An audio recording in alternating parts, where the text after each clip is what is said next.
Joe Rogan Podcast. Check it out. The Joe Rogan Experience. Train by day, Joe Rogan Podcast by night, all day. What's up, Mark? How are you? Good, I'm Have great. you done a podcast before? I've done podcasts before. Yeah? Nothing with this reach, though, Oh. so that's exciting. You can't think about that. Yep, You can't nope, think not about at the all. reach part. Yep. First of all, very nice to meet you. Yeah, you too. You're a tech OG. Like, you know, when it comes to like the tech people, you're like, you know, you're at the forefront of it all. I mean, you were one of the co-creators of Mosaic, right? Yeah, that's right. What was it like before there were web browsers? So How do you know a time before web browsers? Like, I do. So I'm an OG now, but when I first started, I thought I missed the whole thing. Like, Really? I thought I missed the whole, because I missed the personal computer. I missed the whole thing. you missed the original use of the personal computer. Yeah, the personal computer, and then before that, all the other computers that came before that. So the computer revolution kind of happened over the 50 years, right before I showed up. What was the first personal computer? The first personal computer, the first true personal computer, they were like kits in the early 70s that you could build. The first interactive computer that you could use the way you use a PC was all the way back in the 50s. It was a system called Plato at the University of Illinois, where I went. And it was really, there's a great book called it's like the Bright Orange Glow, and it was a black screen with only orange graphics. Wow. And they built it by hand at the time, and they had the whole thing working. And so they like these ideas are all old ideas. They had email, like they had all these ideas kind of way back when. It just They had email? Yeah, they had email and messaging and multiplayer video games and all that stuff back in the 50s. Really? Yeah. It just was only in a couple places.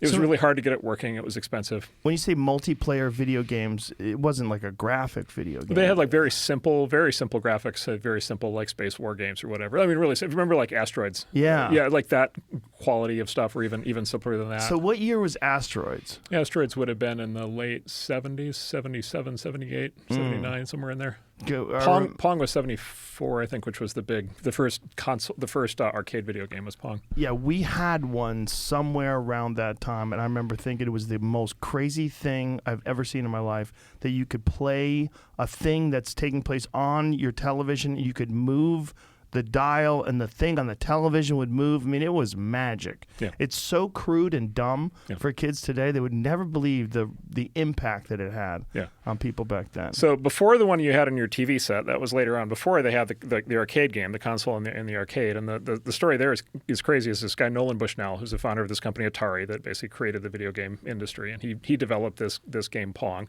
So he literally built one. Like they had no idea if anybody wanted to play a video game at that point. So they built one. They built this console. They put it in a bar in Mountain View in Silicon Valley. And the owner of the bar called up 3 days later, and he's like, your thing is broke. Like, come get it.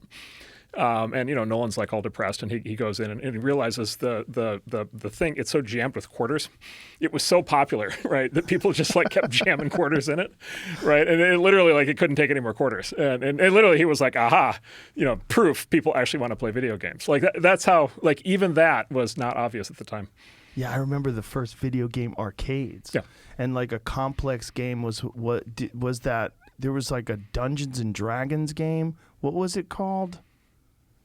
Dragon Quest or something like that? There was the first Laserdisc game, which had like video clips. Yes. It's probably the one you're thinking about. Isn't it? Yeah, What was yeah, it yeah. called? Something like that, yeah. Do you remember that game, Jamie? Do you know what I'm talking about? He's way too young. And there was like a move that you had to do really quick, and if you did the move correctly, you would go on to the next level. If you didn't, like a video graphic would play where you got killed. Well, it was a big. I think if it's the same one, it's a big deal because it was the first game that had video clips. Yes. And that was a really hard thing to do. And it had like a giant, platter, Laserdisc platter. Yeah. Inside playing these clips. And again, it was like it existed. It was just really hard to make it work. Did you find it? That, I think Yeah, that's probably it. Let me see what it looks like.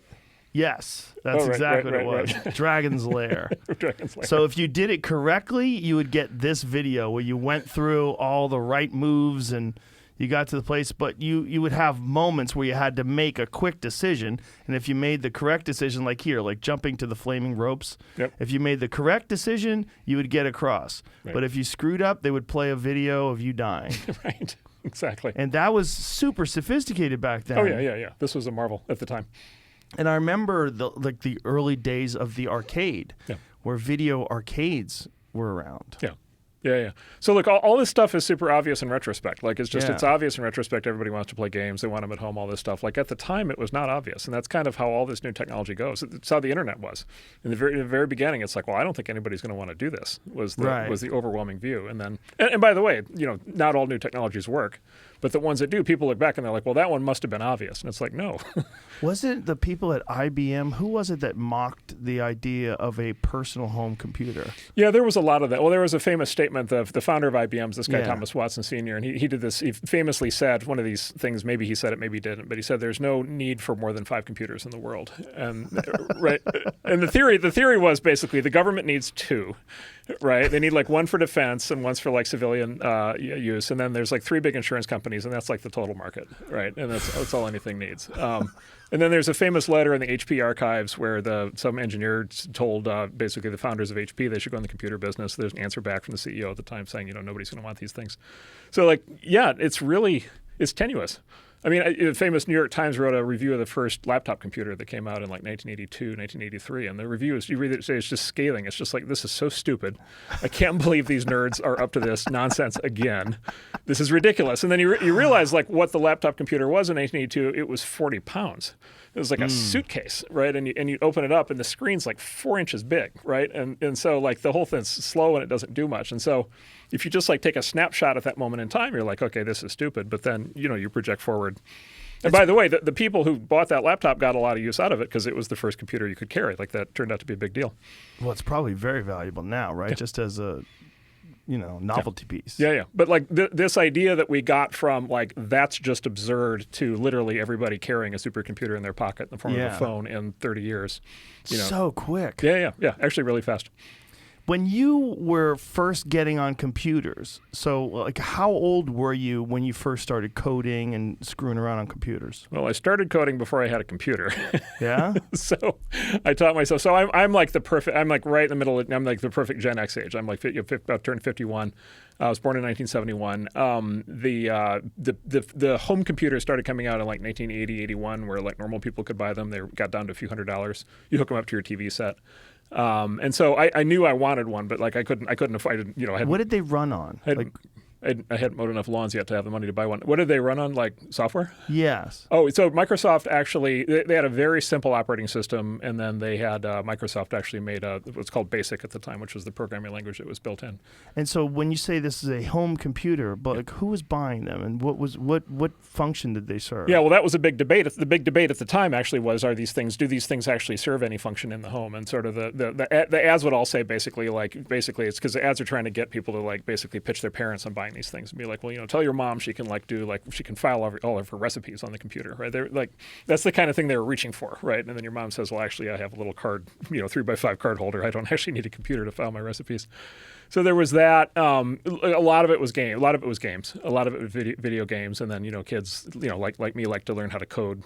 First it's like play the game, and it's like, well, how do you actually create one of these things?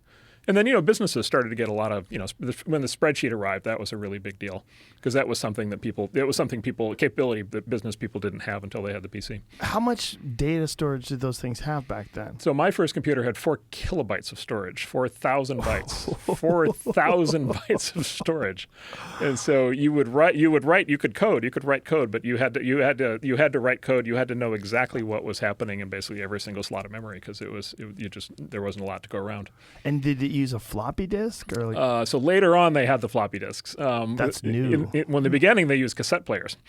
Whoa. So this is the beginning. So if you're a kid with a computer in 1980, you have a cassette player, and so they would literally record programs as like audio garbled, electronic sounds on cassette tape, and then it would read it back in. But you had this tension. You had this tension because cassette tapes weren't cheap; they were fairly expensive, and the high quality cassette tapes were quite expensive. But you needed the high-quality cassette tape for the thing to actually work. But you were always tempted to buy the cheap cassette tape because it was longer, right? And so you would buy the cheap cassette tape, and then your story programs, then they wouldn't load, and you'd be like, all right, I got to go back and buy the expensive cassette tape. Wow, how did it work through sound? Like, how did that work? Yeah, so they code into basically beeps. You know, you could say it wasn't music. You definitely couldn't dance to it, but it was it was beeps of different frequencies. And that's how it stored data. Yeah, and that's how it stored data. Yeah. That's what it looked like. Wow. So that's a computer from a company called Wang, which is a big deal. So that company was a huge deal. That was one of the first big American tech companies of this generation, Wang Laboratories. Yeah, so this is not the exact one I have, but it's a lot like it. And so yeah, there's the cassette Radio Shack TRS-80. This is, I think, a original Model 1. Was there a feeling back then when you were working with these things that this was going to be something much bigger? Yeah. So the thing that they did, the thing that they got right on the personal computer was you loaded the personal computer. If you remember, it would say, you would show the thing, and then it would say ready, and then there would be the little cursor. Yeah. Ready, and then a little cursor, right? And the little cursor sitting there blinking. And basically what that represented, if you were of a mind to be into this kind of thing, that represented unlimited possibility, right? Because it was inviting, right? It was basically like, okay, ready for you to do whatever you want to do, ready for you to create whatever you want to create. And you could start typing in code. And then there were all these at the time, magazines and books that you could buy that would tell you how to code video games and do all these things. But you could also write your own programs. And so it was this real sense of sort of inviting you into this amazing new world.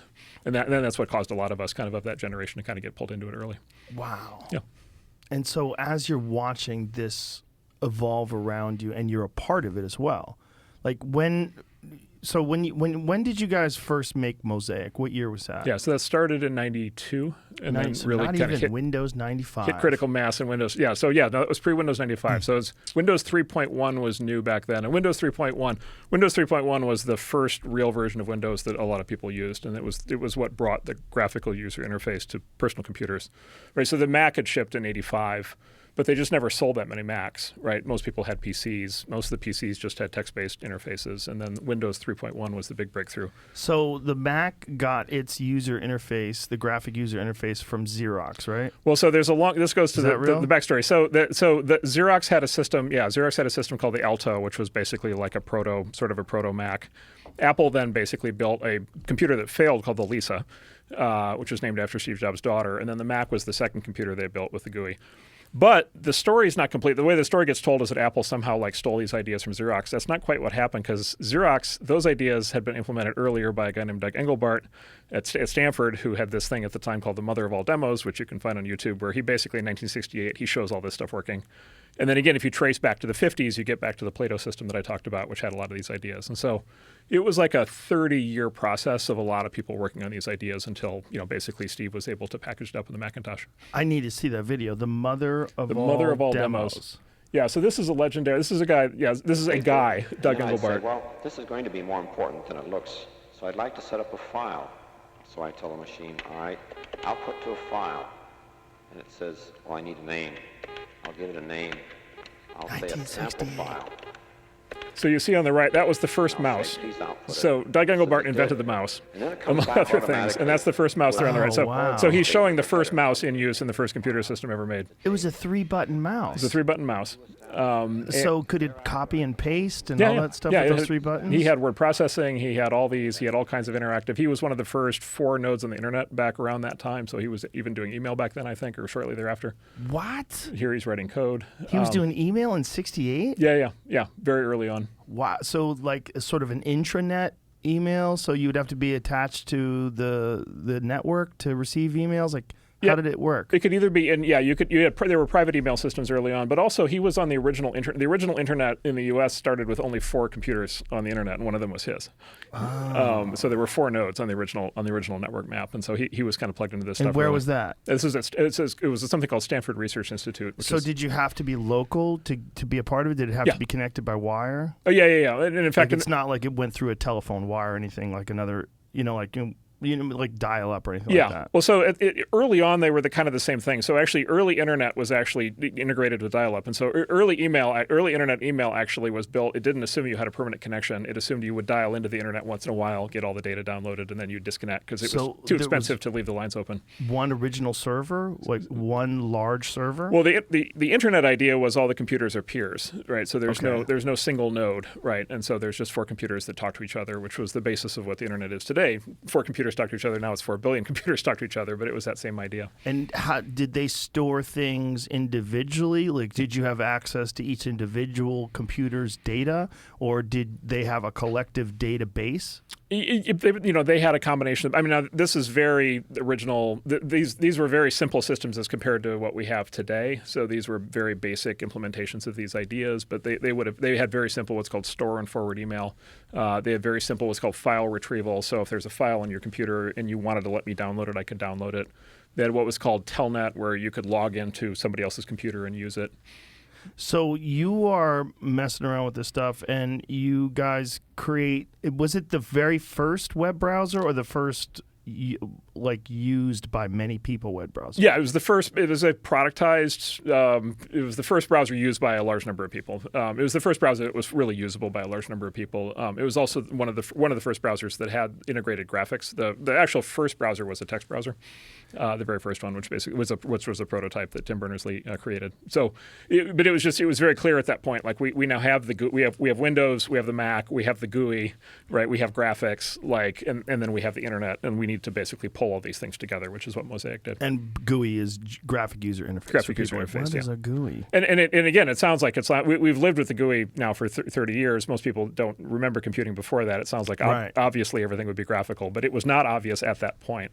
Most computers at that point still were not graphical, and so it was a big deal to basically say, look, this is just going to be graphical. Yeah, most computers were using DOS. DOS, yeah, that's right. And so when you created this, when you and whoever you did it with created Mosaic, what was that like? What was the difference in functionality? Like, what was the difference in what you could do with it? Yeah. Well, it worked really well. We polished it. Like, we got it to the point where normal people could use it, because it was you could do this stuff a little bit before, but it was like a real black art to put it together. So we got it to the point where it was fully usable. We made it what's called backward compatible, so you could use it to get to any information on the internet, whether it was web or non-web. And then you could actually have graphics actually in the information, right? So web pages before Mosaic were all text. We added graphics, and so you had the ability to have images, and you had the ability to ultimately have visual design and all the things that we have today. And then later with Netscape, which followed, then we added encryption, which gave you the ability to do business online, right, to be able to do e-commerce, right? And then later we added video, we added audio, and it just kind of kept rolling and kind of became what it is today. When you look at it today, what do you remember your thoughts back then as to where this was all going? So it was impossible to predict what it's played out at a much higher level of scale with many more use cases than we would have thought. But it seemed pretty obvious to us that people would want this kind of thing, because at the very basic level, it was the ability for anybody to publish anything, right? Text or video or audio, right? And then it was the ability for anybody to consume anything, right? The ability for all computers in the world to connect with each other, and that you wouldn't need centralized gatekeepers. You wouldn't have, TV networks that could control what was on. Anybody could produce, whatever they want to do. And so that basic idea seemed like a pretty good idea. It hit an incredible wall of skepticism. All of the experts, right? They're all on the record. They're all, if you read the newspapers, magazines at the time, 100%, it would be like, this is stupid. This is never going to happen. Nobody wants this. This is never, this is never going to work. And if it does work, nobody's going to want it. All the big companies were completely dismissive. It was just like, there's just no way. This is just too crazy. It was the same pattern. It's these crazy kids are at it again. Okay, sure, they've been right. Every other time. Not every. They've been right many other times. It's like, but this one they fucked up on. Electricity worked. Telephones worked, the railroads worked, okay. Light bulb. Yeah, light bulb worked, but this computer thing is stupid, this internet thing is stupid. Now we're hearing it today, crypto, blockchain, Web3, this stuff is stupid. Every new thing, it's just this constant wall of doubt, and frankly, a lot of it's fear, and a lot of it's, just kind of people getting freaked out. But your unique perspective of having been there early on with the original computers, having worked to code the original web browser that was widely used, and seeing where it's at now, does this give you a better perspective as to what the future could potentially lead to? Because you've seen these monumental changes, firsthand, and been a part of the actual mechanisms that forced us into the position we're in today. Right. This wild place. Right. In comparison, God, go back to 1980. Yeah. to today, and there's no other time in history where this kind of change, I mean, other than catastrophic natural disasters or nuclear war, there's nothing that has changed society more than the technology that you were a part of. Yep. So when you see this today, and do you have this vision of where this is going? Sure. Well, yeah, it's complicated, but so many parts to it. But yeah, look, one thing is just like people have tremendous creativity, right? People are really smart, and people have a lot of ideas on things that they can do. I can introduce you to folks that would change your scale. Some people, that is yes, I won't argue with that. But look, there's a spectrum. There are a lot of smart people in the world. There are a lot more smart people in the world than have had access to anything that we would consider to be, modern universities or anything that we consider to be kind of the way that we kind of have, smart people, build careers or whatever. There's just a lot of smart people in the world. They have a lot of ideas. If they have that capability to contribute, right? If they can code, if they can write, if they can create, they will do it. Like they will figure out. I mean, the most amazing thing about the internet to me to this day is I'll find these entire subcultures. I'll find some subreddit or some YouTube community or go down some rabbit hole, and there will be 10 million people working on some crazy collective thing. And I just didn't, even I didn't know it existed. And people are just like tremendously passionate about what they care about, and they fully express themselves. And it's fantastic. And I feel, we're still at the beginning of that. Like we're still, most people in the world are still not creating things. Most people are just consuming. And so we're still at the beginning of that. So I know that's the case. Look, it's just going to keep spreading. Like so, there's a concept in computer science called Metcalfe's law, and that basically expresses the power of a network mathematically. And the formula is x squared. And x squared is the formula that gets you the classic exponential curve, the curve that arcs kind of up as it goes. And that's a process. That's basically an expression of the value of a network is all of the different possible connections between all of the nodes, which is x squared. And so quite literally, like every additional person you add to the network doubles the potential value of the network to everybody who's on the network. And so every time you plug in a new user, every time you plug in a new app, every time you plug in a new, anything, sensor into the thing, a robot into the thing, like whatever it is, the whole network gets more powerful for everybody who's on it. And the resources at people's fingertips, get bigger and bigger. And so, this thing is giving people like really profound superpowers in like a very real way. Holy shit. Right. And so it's just going to get, because the internet's going to get wired in everything, right? Every car, right? Everything, every door, everything's going to have a chip. Everything's going to be connected to the network. Like the whole world is going to get like smart and connected in a very different way.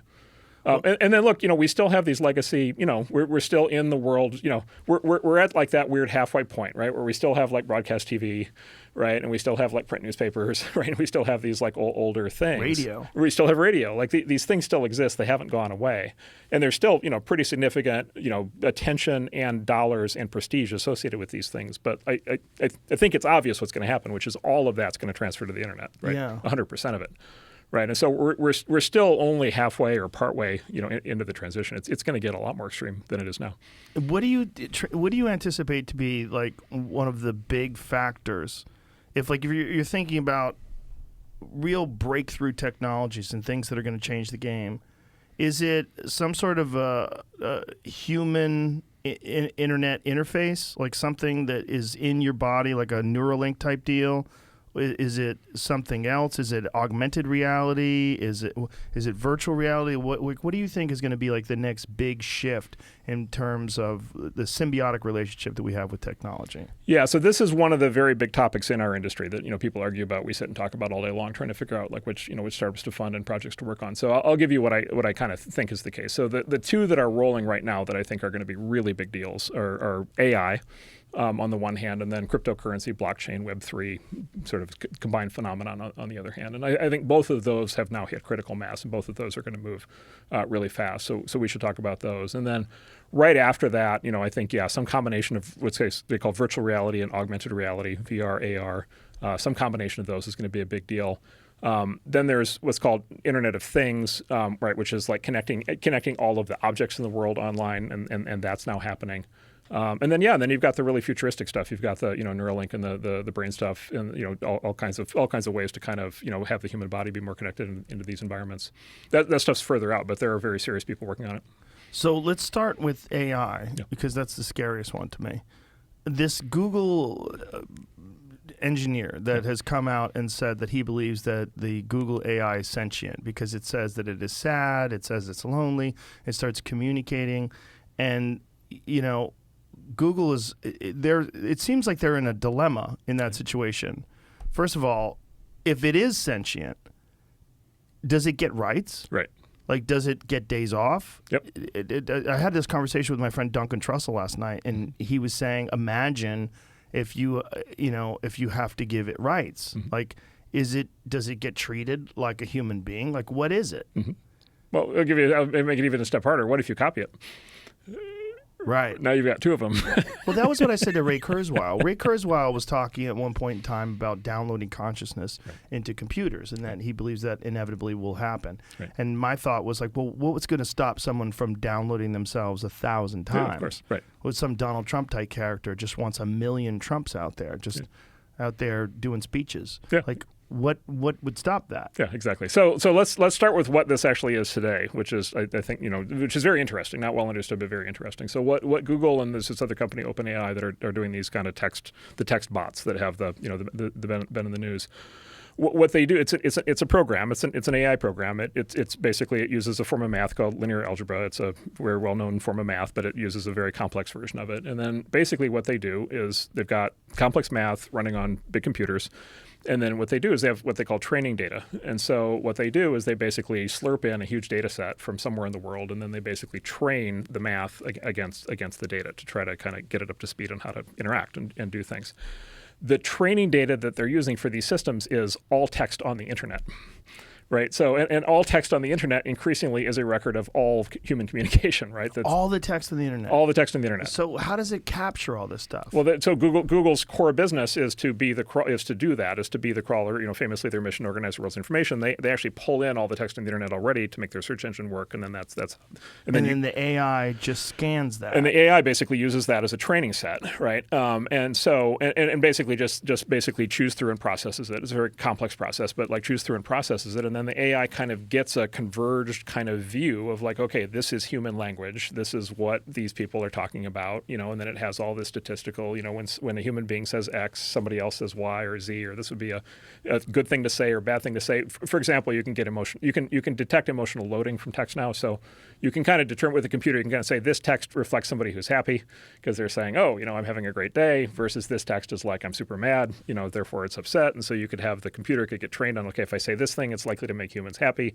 If I say this thing, it's likely to make humans sad. But here's the thing: it's all human generated text. It's all the conversations that we've all had, and so basically you load that into the computer, and then the computer is able to kind of simulate somebody else having that conversation. But what happens is basically the computer is playing back what people say, right? Right. It's not nobody, no engineer. The guy who went through this and did the whistleblower thing, he even said he didn't look at the code. He's not in there like working on the code. Everybody who works in the code will tell you it's not alive. It's not conscious. It's not having original ideas. What it's doing is it's playing back to you things that it thinks that you want to hear based on all the things that everybody has already said to each other that it can get online. And in fact, there's all these ways you can kind of trick it into basic. Like, for example, you can have it. He has this example where he has it where basically he said, I want you to prove that you're alive, and then the computer did all this stuff to prove it's alive. You can do the reverse. You can say, I want you to prove that you're not alive, and the computer will happily prove that it's not alive. And it'll give you all these arguments as to why it's not actually alive. And of course, it's because the computer has no view on whether it's alive or not. But it seems like this is all very weird. Yes. And for sure, we're in the fog of life. If it's not life, it's in this weird fog of like what makes a person a person. Like what makes an intelligent, thinking human being that knows how to communicate able to respond and answer questions? Well, it does it through cultural context. It does it through understanding language and having been around enough people that have communicated in a certain way that it emulates that. Right. Yeah, so this is the real question. So this is where I was headed. The real question is, what does it mean for a person to think? Right. Like that's the real question. And so let's talk about, there's something called the Turing test, right? Which is a little bit more famous now because the movie they made about Alan Turing. So the Turing test, basically, in its simplified form, the Turing test is basically you're sitting in a computer terminal, you're typing in questions, and then the answers are showing up on the screen.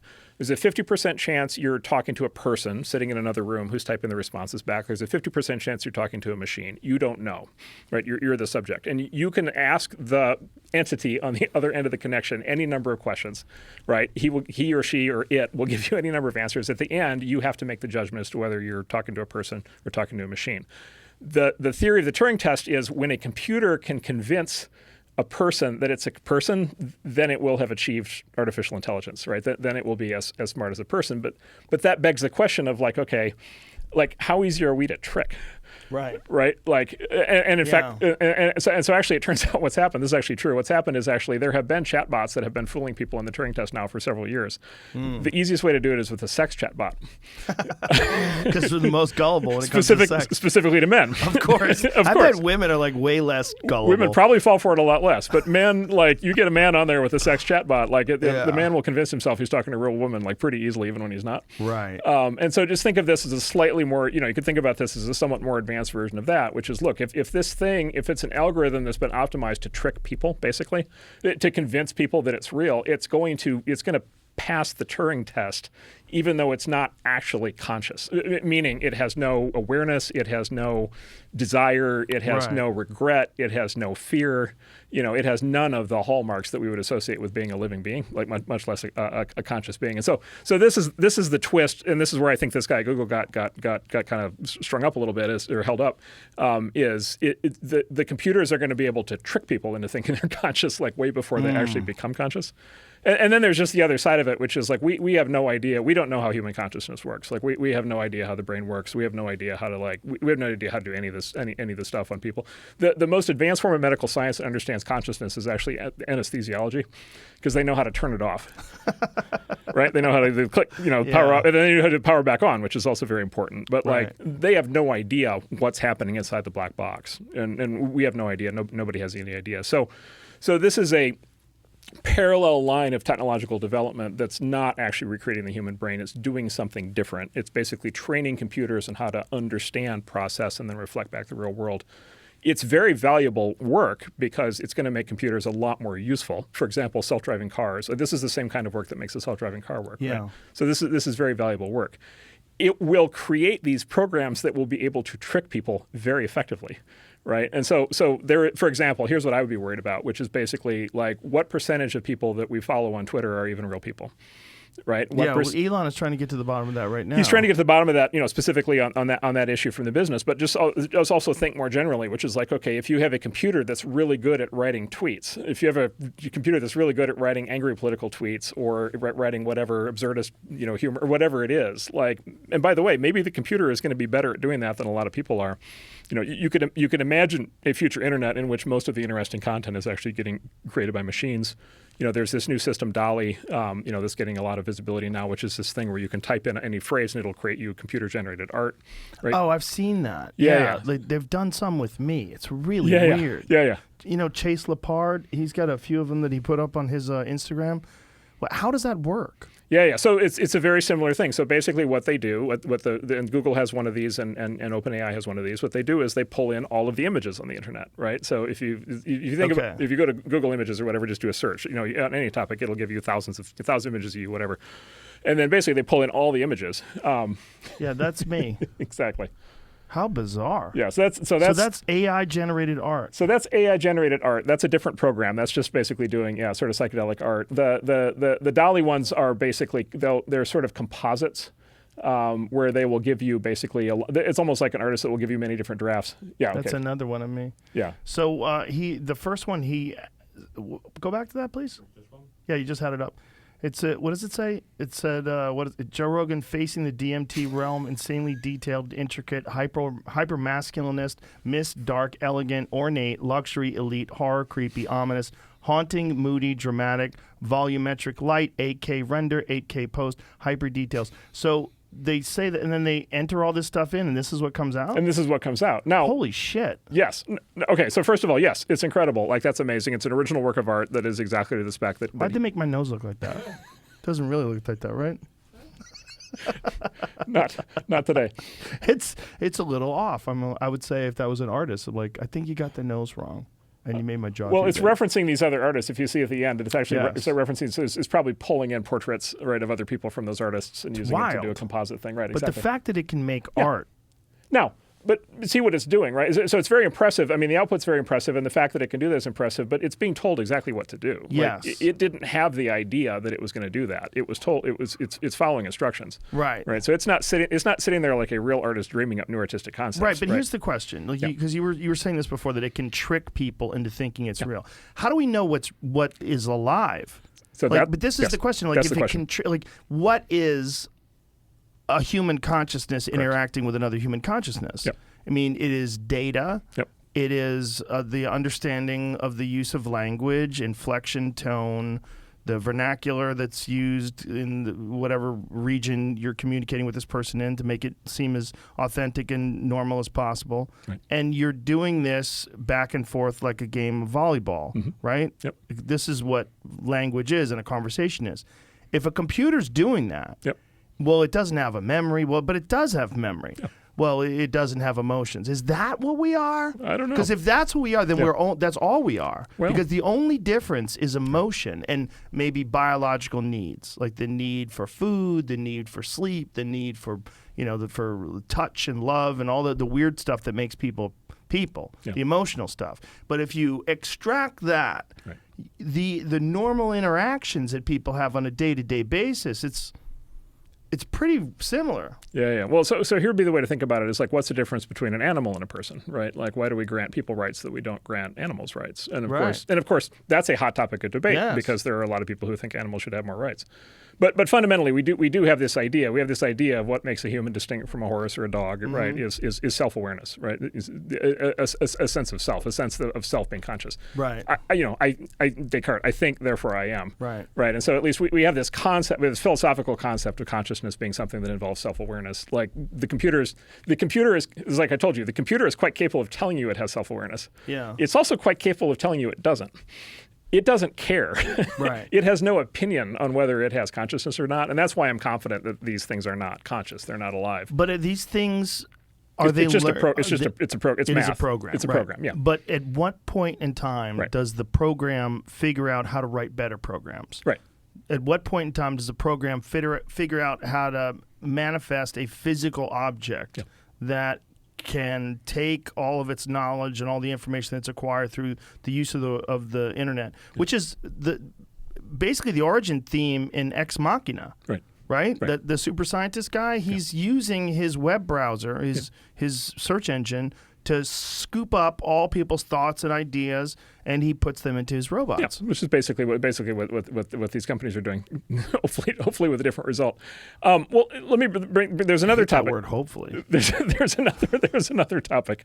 A friend of mine, Peter Thiel, and I always argue. He always argues he's like, look, U.S. Civilization is declining. You can tell because all the science fiction movies are negative, right? Like it's all dystopia. Nobody's got hope for the future. Everybody's negative. And my answer is just like the negative stories are just more interesting, right? Nobody makes the movie with like the happy AI, right? Like it's just not. There's no drama in it, right? So anyway, that's why I say hopefully it won't be Hollywood's dystopian vision.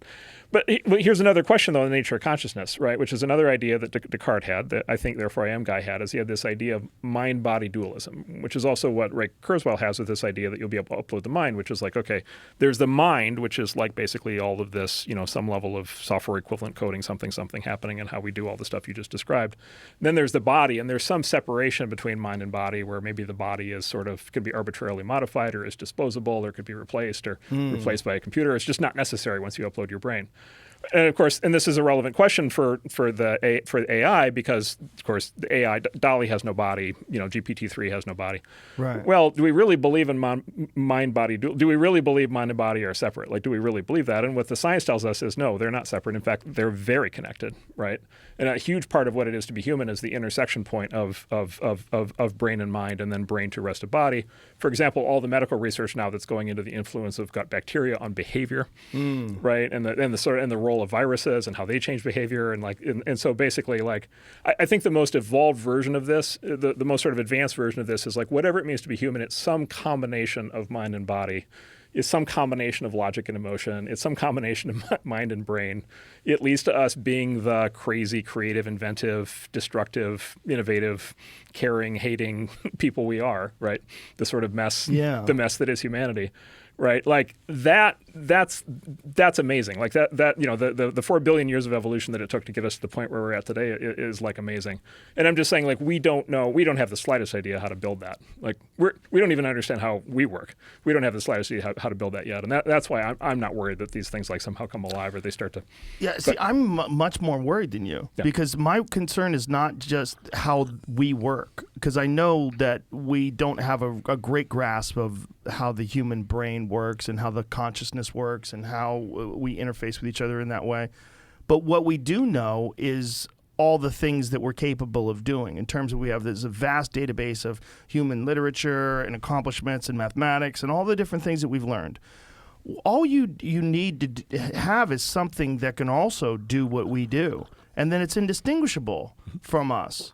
So, like, our idea of our brain is so complex, we can't even map out the human brain. We don't even understand how it works. But we don't have to understand how it works. We just make something that works just as good, if not better. Yeah. And it doesn't have the same, like, cells, but it works just as good or better. Yeah. It just, we can do it without emotion, which might be the thing that fucks us up, but also might be the thing that makes us amazing, but maybe only to us.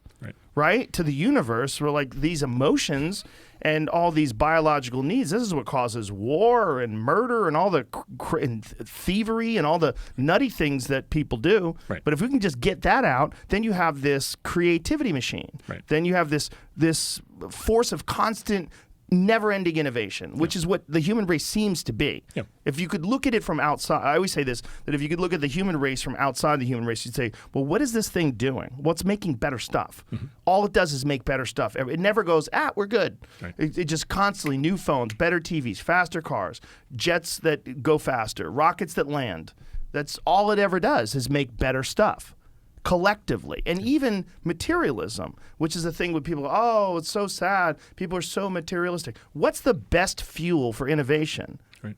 Materialism. Right. Because people get obsessed with wanting the latest, greatest things, and you literally like sacrifice your entire day for the funds to get the latest and greatest things. You're giving up your life for better things. That's what a lot of people are doing. That's their number one motivation for working shitty jobs is so they can afford cool things. Right. Well, so then we get to a deeper philosophical thing, which is, would you get the good of humanity without the bad of humanity, right? Would you get all of the creativity and all of the energy? But it's only good to us. To the universe, is it really good? Well, the universe. Okay, so I mean, look, people have different views on this. My view is the universe is uncaring. Yeah. Right. Like exactly. I think so too. The universe really does not give a shit. Right. So good or bad, like it's only. I think it's all. It's relative in our neighborhood. But I think therefore it's. I mean, to me that's a simple question answer. Is it's all only through our eyes. Right. We're the only thing that matters because the universe really doesn't care. Right. By the way, Mother Nature doesn't care. Like nobody cares. Nobody cares but us. And so we get the privilege, but we also get the burden of being the ones who have to define the standards. Yeah. That we have to set the rules, and of course, the project of human civilization is trying to figure out how to do that. Yeah. Well, look, the computers are going to get good at doing a lot of things. That said, just let me be clear: a computer or a machine or a robot that does something really well is a tool. Right. It's not a replacement. It's not an augment. It doesn't make humanity irrelevant. It doesn't this. It doesn't that. In fact, generally what it does is it makes everything better, and we could talk about how that happens. But it's a tool. Like it's a thing. It's a hammer. Right. And like anything else, like, look, these are tools. Hammers. Look, hammers have good uses and bad uses. Right. I'm not a utopian on technology. Like, I think that many technologies have destructive consequences. But fire had its good and its bad sides. Yeah. People burned to death at the stake have a very different view of fire than people who have a delicious meal of roasted meat. People killed by a Clovis point are probably not that excited about the technology. Yeah, exactly. People, people driving in the car love it. The people who run over by a car hate it, right? Yes, right. And so technology is this double-edged thing, but the progress does come, and of course it nets out to be, historically at least, a lot more positive than negative. Nuclear weapons are my favorite example, right? It's like, were nuclear weapons a good thing to invent or a bad thing to invent, right? And the overwhelming conventional view is they're horrible, right? For obvious reasons, which is they can kill a lot of people. They actually have no overt kind of There was actually, the Soviet Union used to set off nuclear bombs underground to basically develop new oil wells. Not a good idea. They stopped doing that. What? Yeah. They used Did to they really? used to use nukes for. Mind pulling this microphone just a little bit for? There you go. Yeah, sure. Okay. Like that. What? Explain how they did that? Oh yeah, well they'd have I don't know what it was. They'd be opening up a new well, or they'd be trying to correct a jam in an existing well, and so they just they're like, well, what do we have that could free this up? And it's like, oh, how about a nuke? So they try. I'll give you another example.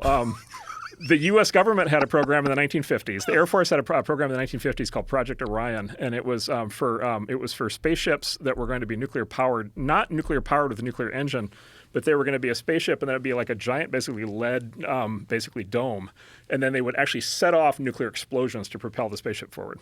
What? And so they never built it, but they thought hard about it. And I go through these examples to say these were attempts to find positive use cases for nuclear weapons, basically, and we never did. And so you could say, look, nukes are bad. We shouldn't invent nukes. Well, here's the thing with nukes. Nukes probably prevented World War III. Right. Nukes. If at the end of World War II, if you asked any of the experts in the U.S. or the Soviet Union at the time, are we going to have a war between the U.S. and the Soviet Union in Europe, another land war, right? Between the two sides, most of the experts very much thought the answer was yes. And in fact, the U.S. to this day, we still have troops in Germany, basically preparing for this land war that never came. Nuclear weapons, the deterrence effect of nuclear weapons, I would argue, and a lot of historians would argue, basically prevented World War III. So the pros and cons on these technologies are tricky, but they usually do turn out to have more positive benefits than negative benefits in most cases. I just think it's hard or impossible to get new technology without basically having both sides. It's hard to develop a tool that can only be used for good. And for the same reason, I think it's hard for humanity to progress in a way in which only good things happen, right? Right, but aren't we looking at the pros and cons of nuclear weapons to a very small scale?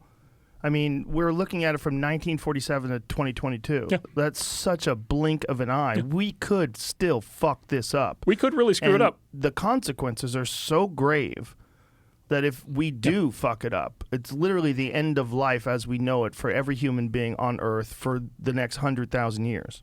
Having said that, there were thousands of years of history before 1947, 1940. There were thousands of years of history before that, and the history of humanity before the invention of nuclear weapons was nonstop war. Yeah, right? No, it's nonstop war, but it's a different thing, right? It was pretty bad. It's pretty bad, yeah, no doubt. So the original form of warfare, if you go back in history, the original form of warfare, like the Greeks, the original form of warfare was basically people outside of your tribe or village have no rights at all. They don't count as human beings. They're to be killed on sight.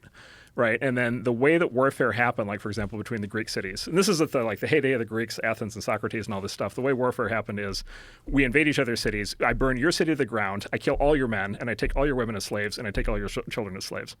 Right, so that's pretty apocalyptic. Yeah. Right, and isn't that kind of what's going on in Russia right now? Well, in Ukraine, Russia is this is the big question. This is the big question for the United States on Russia right now, which is okay, what's the one thing we know we don't want? We don't want nuclear war with Russia, right? We know we don't want that. What do we want to do? U.S. government, what does it want to do? Well, it wants to arm Ukraine sort of up to the point where the Russians get pissed off enough where they would start setting off nukes. And this is the sort of live debate that's happening. And it's a real debate. You could look at it and you could say, well, nuclear weapons are bad in this case because they're preventing the U.S. from directly interceding in Ukraine. It'd be better for the Ukrainians if we did. You can also say the nuclear weapons are good because they're preventing this from cascading into a full land war in Europe between the U.S. and Russia, World War III. And so it's a complicated calculus. I'm just saying, I don't know that things would be better if we return to the era of World War I, right? Or of the Napoleonic Wars, or of probably not, or of the wars of the Greeks. Has this deterrent? Has the nuclear deterrent? Is it? I guess it's what we have is a bridge, and the nuclear deterrent is a bridge for us to evolve to the point where this kind of war is not possible anymore. Yeah.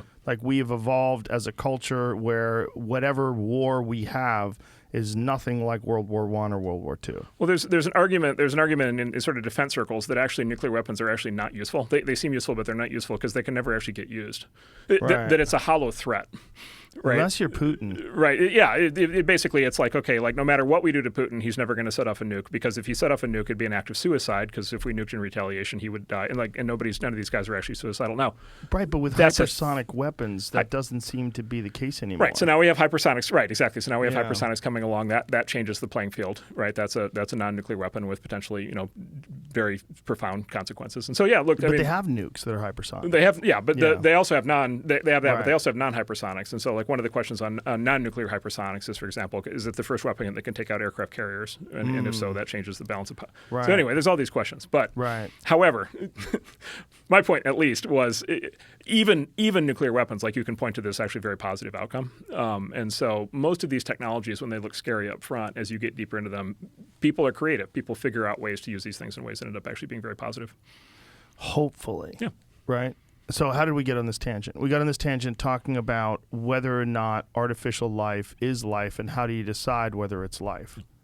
Now, when you're if it gets so what if it's not sentient, but it behaves in every way a sentient thing does? Yeah. How do we decide that it's sentient? Like this Right. this engineer that makes this distinction. Yeah. You're saying he's done it erroneously. Well, so if you read the interview, he's an interesting guy. He's got a colorful colorful backstory. What he literally says, and if you read he did a long form interview for Wired magazine. What he literally says, he said two interesting things. He said one is I didn't look at the code. Like, I don't, he is a programmer, but he said I didn't work in the code. I didn't look at the code. It wasn't my job. I don't actually know what this thing is doing. So first of all, it's not. So he's not making an engineering evaluation, right? He's observing it entirely. He's doing what we call black box observation. He's observing it entirely from the outside. And then the other thing he says is he's making his evaluation is made in his role as a priest. Right? What kind of a priest is he? So you should look that up. Some people might call it a cult. I don't want to be judgmental. It's a creative non-traditional religion that he apparently is fully ordained in. More power to him. A priest of a marginal whatever, maybe we don't take that seriously, but now we get back to the big questions, right? Which is like, okay, like, historically, religion, capital R religion, played a big role in the exact questions that you're talking about. And traditionally, traditionally, we had concepts like, well, we know that people are different than animals because people have souls. Right. And so, we in the sort of modern evolved West are, a lot of us at least would think that we're beyond the sort of superstition that's engaged in that. But we are asking these, like, very profound, fundamental questions that a lot of people have thought about for a very long time. And a lot of that knowledge has been encoded into religions. And so I think the religious philosophical dimension of this is actually going to become very important. I think we as a society are going to have to really take these things seriously. In what way? Like, in what way do you think religion is going to play into Well, this? in the same way that it plays in basically any. So religion historically is how we sort of transmit ethical and moral judgments, right? And then we basically sort of it's the sort of modern intellectual vanguard of the West 100 years ago, whatever, decided to shed religion as a sort of primary organizing thing, but we decided to continue to try to evolve ethics and morals. But if you ask anybody who's religious, what is the process of figuring out ethics and morals, they will tell you, well, that's a religion. And so Nietzsche would say we're just inventing new religions. Like, we think of ourselves as highly evolved scientific people. In reality, we're having basically fundamentally philosophical debates about these very deep issues that don't have concrete scientific answers, and that we're basically inventing new religions as we go. Well, it makes sense because people behave like a religious zealot when they defend their ideologies. Yeah. Like, when they're unable to objectively look at their own thoughts and opinions on things because it's outside of the ideology. Yeah. Yeah, the religious instinct runs very deep. Right? Yeah, but is that a part of our operating system? Yeah, I think so. It has something to, from what I've been able to establish from reading about this, it has something to do with basically what does it mean for individuals to cohere together into a group, and what does it mean to have that group have sort of the equivalent of an operating system that it's able to basically all agree on and prove to members of the group are able to prove to each other that they're full members of the group. And it seems universal. And then they transmit, right. What religion does is it encodes ethics and morals. Right? It encodes lessons learned over very long periods of time into basically like a book, right, and a set, parables, right, and lessons, right, and commandments and things like this. And then 1,000 years later, people in theory, right, or at least are benefiting from all of this hard-won wisdom over the generations. And of course, the big religions were all developed pre-science, right, and so they were basically an attempt to sort of code human knowledge, pre-scientific human knowledge into something that was reproducible, even in an era where you didn't have mass literacy. Do you think that's why most attempts at encoding morals and ethics into some sort of an open structure turn religious? Yeah. They almost all turn to this point where it seems like you're in a cult. Yeah, you're basically. It's basically. Yeah, I think everything ultimately is some. I think basically all human societies, all structures of people working together, living together, whatever. It's sort of. They're all sort of very severely watered down versions of the original cults. Like if you go far enough back in human history, if you go back before the Greeks, there's this long history of the sort of development. I'm going to specifically talk about Western civilization here because I don't know much about the Eastern side. But Western civilization, there's this great book called The Ancient City that goes through this, and it talks about how the original form of civilization was basically it was a fascist communist cult. And this was the origination of the tribes and then ultimately the cities, and then, which ultimately became states. And this is what I was describing earlier, which was like the Greek city-state was basically a fascist communist cult.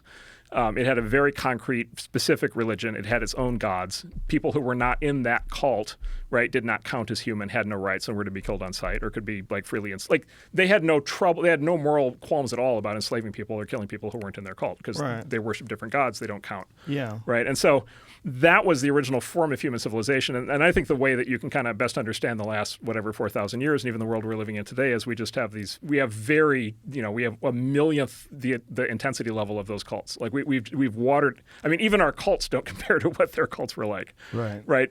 We have watered these ideas all the way down. Right. We watered the idea from that all-consuming cult down to what we called a religion and then now what we call whatever, philosophy or worldview or whatever it is.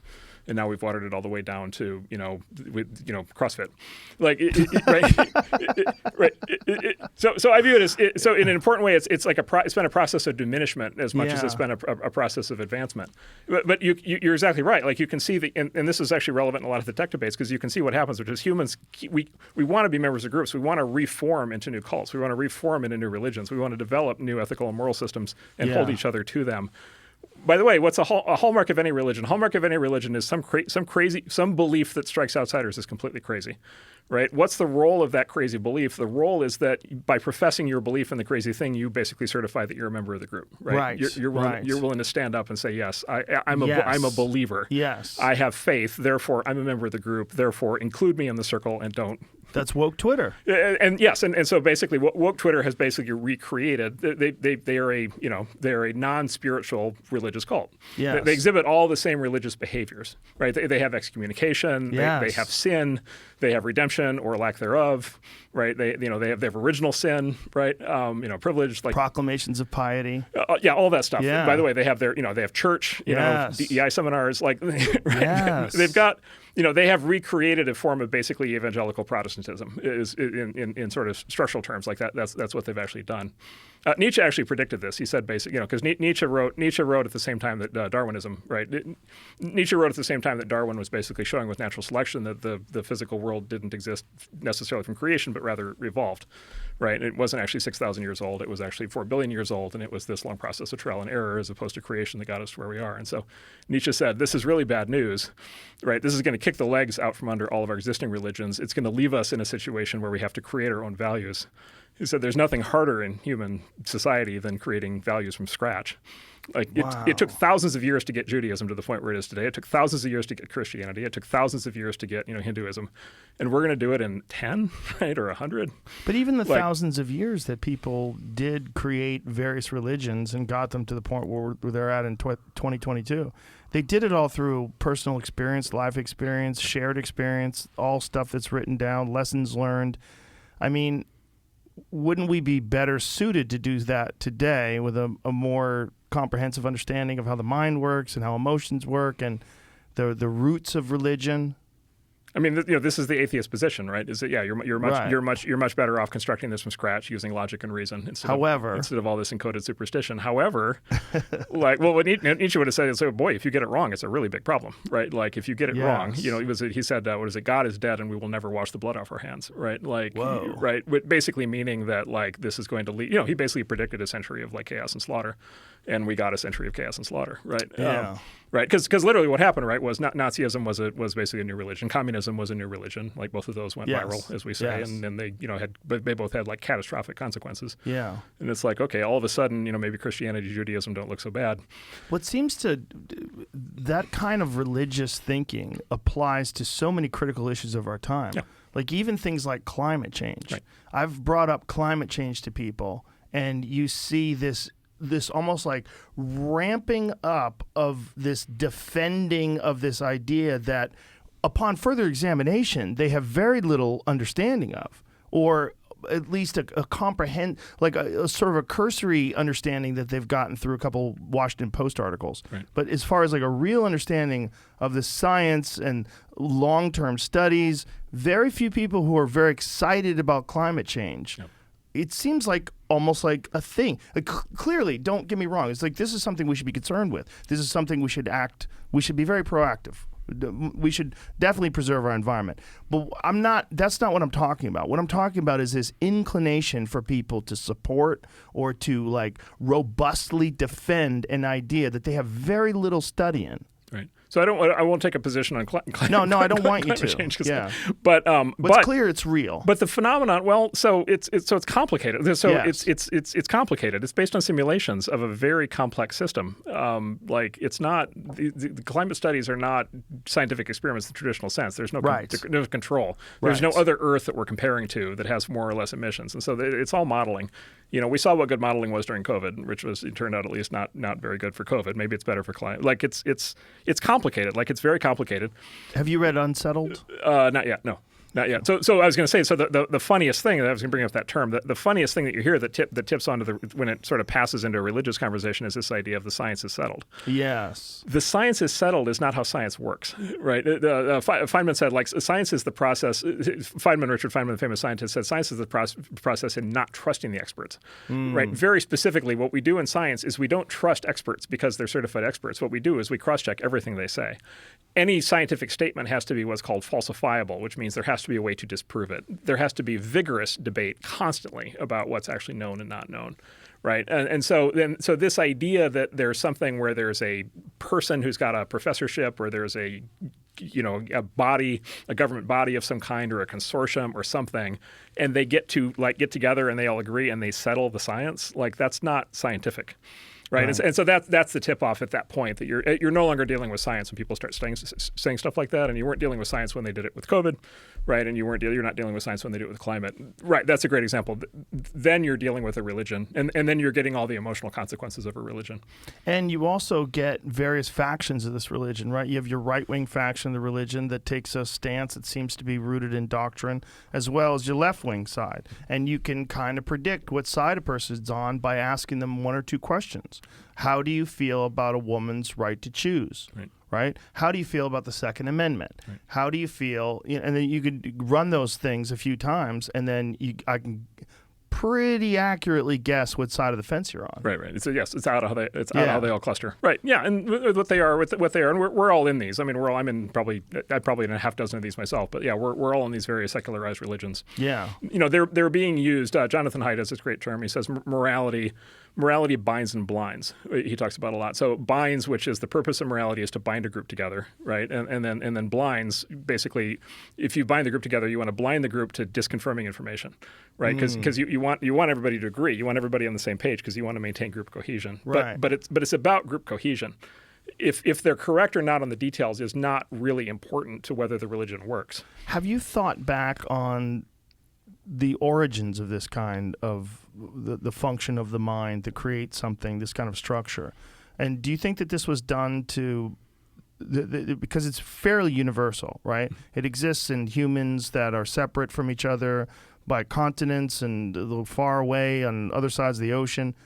Is this a way, I mean, I've thought of it as almost like a scaffolding for us to get past our biological instincts and move to a new state of whatever consciousness is going to be, or whatever civilization is going to be. But the fact that it's so universal, and that the belief in spiritual beings and the belief in things beyond your control, and the belief in omnipresent gods that have power over everything, that it's so universal. It's fascinating because it almost seems like it's a part of humans that can't be removed. Like there's no real atheist societies that have evolved in the world other than, I mean, there's atheist communities in the 21st century, but they're not even that big. Well, and they act like religions, right? Yeah, right. Yeah, they get very upset yes. with their questions. So yeah. So look, it goes to basically, I think, the nature of it goes to the nature of evolution. It goes to the nature of how we evolve and survive and succeed as a species. Individually, we don't get very far, right? The naked human being in the woods alone does not get very far. Right. We get places as groups, right? And so, do we exist more as individuals or as groups? I think we exist more as groups. Yeah. You know, it's very important to us what group we're in. There's this concept of sort of cultural evolution, right? Which is basically this concept that basically groups evolve in some sort of analogous way to how individuals evolve. You know, if my group is stronger, I have better individual odds of success of surviving and reproducing than if my group is weak. And so I want to contribute to the strength of my group.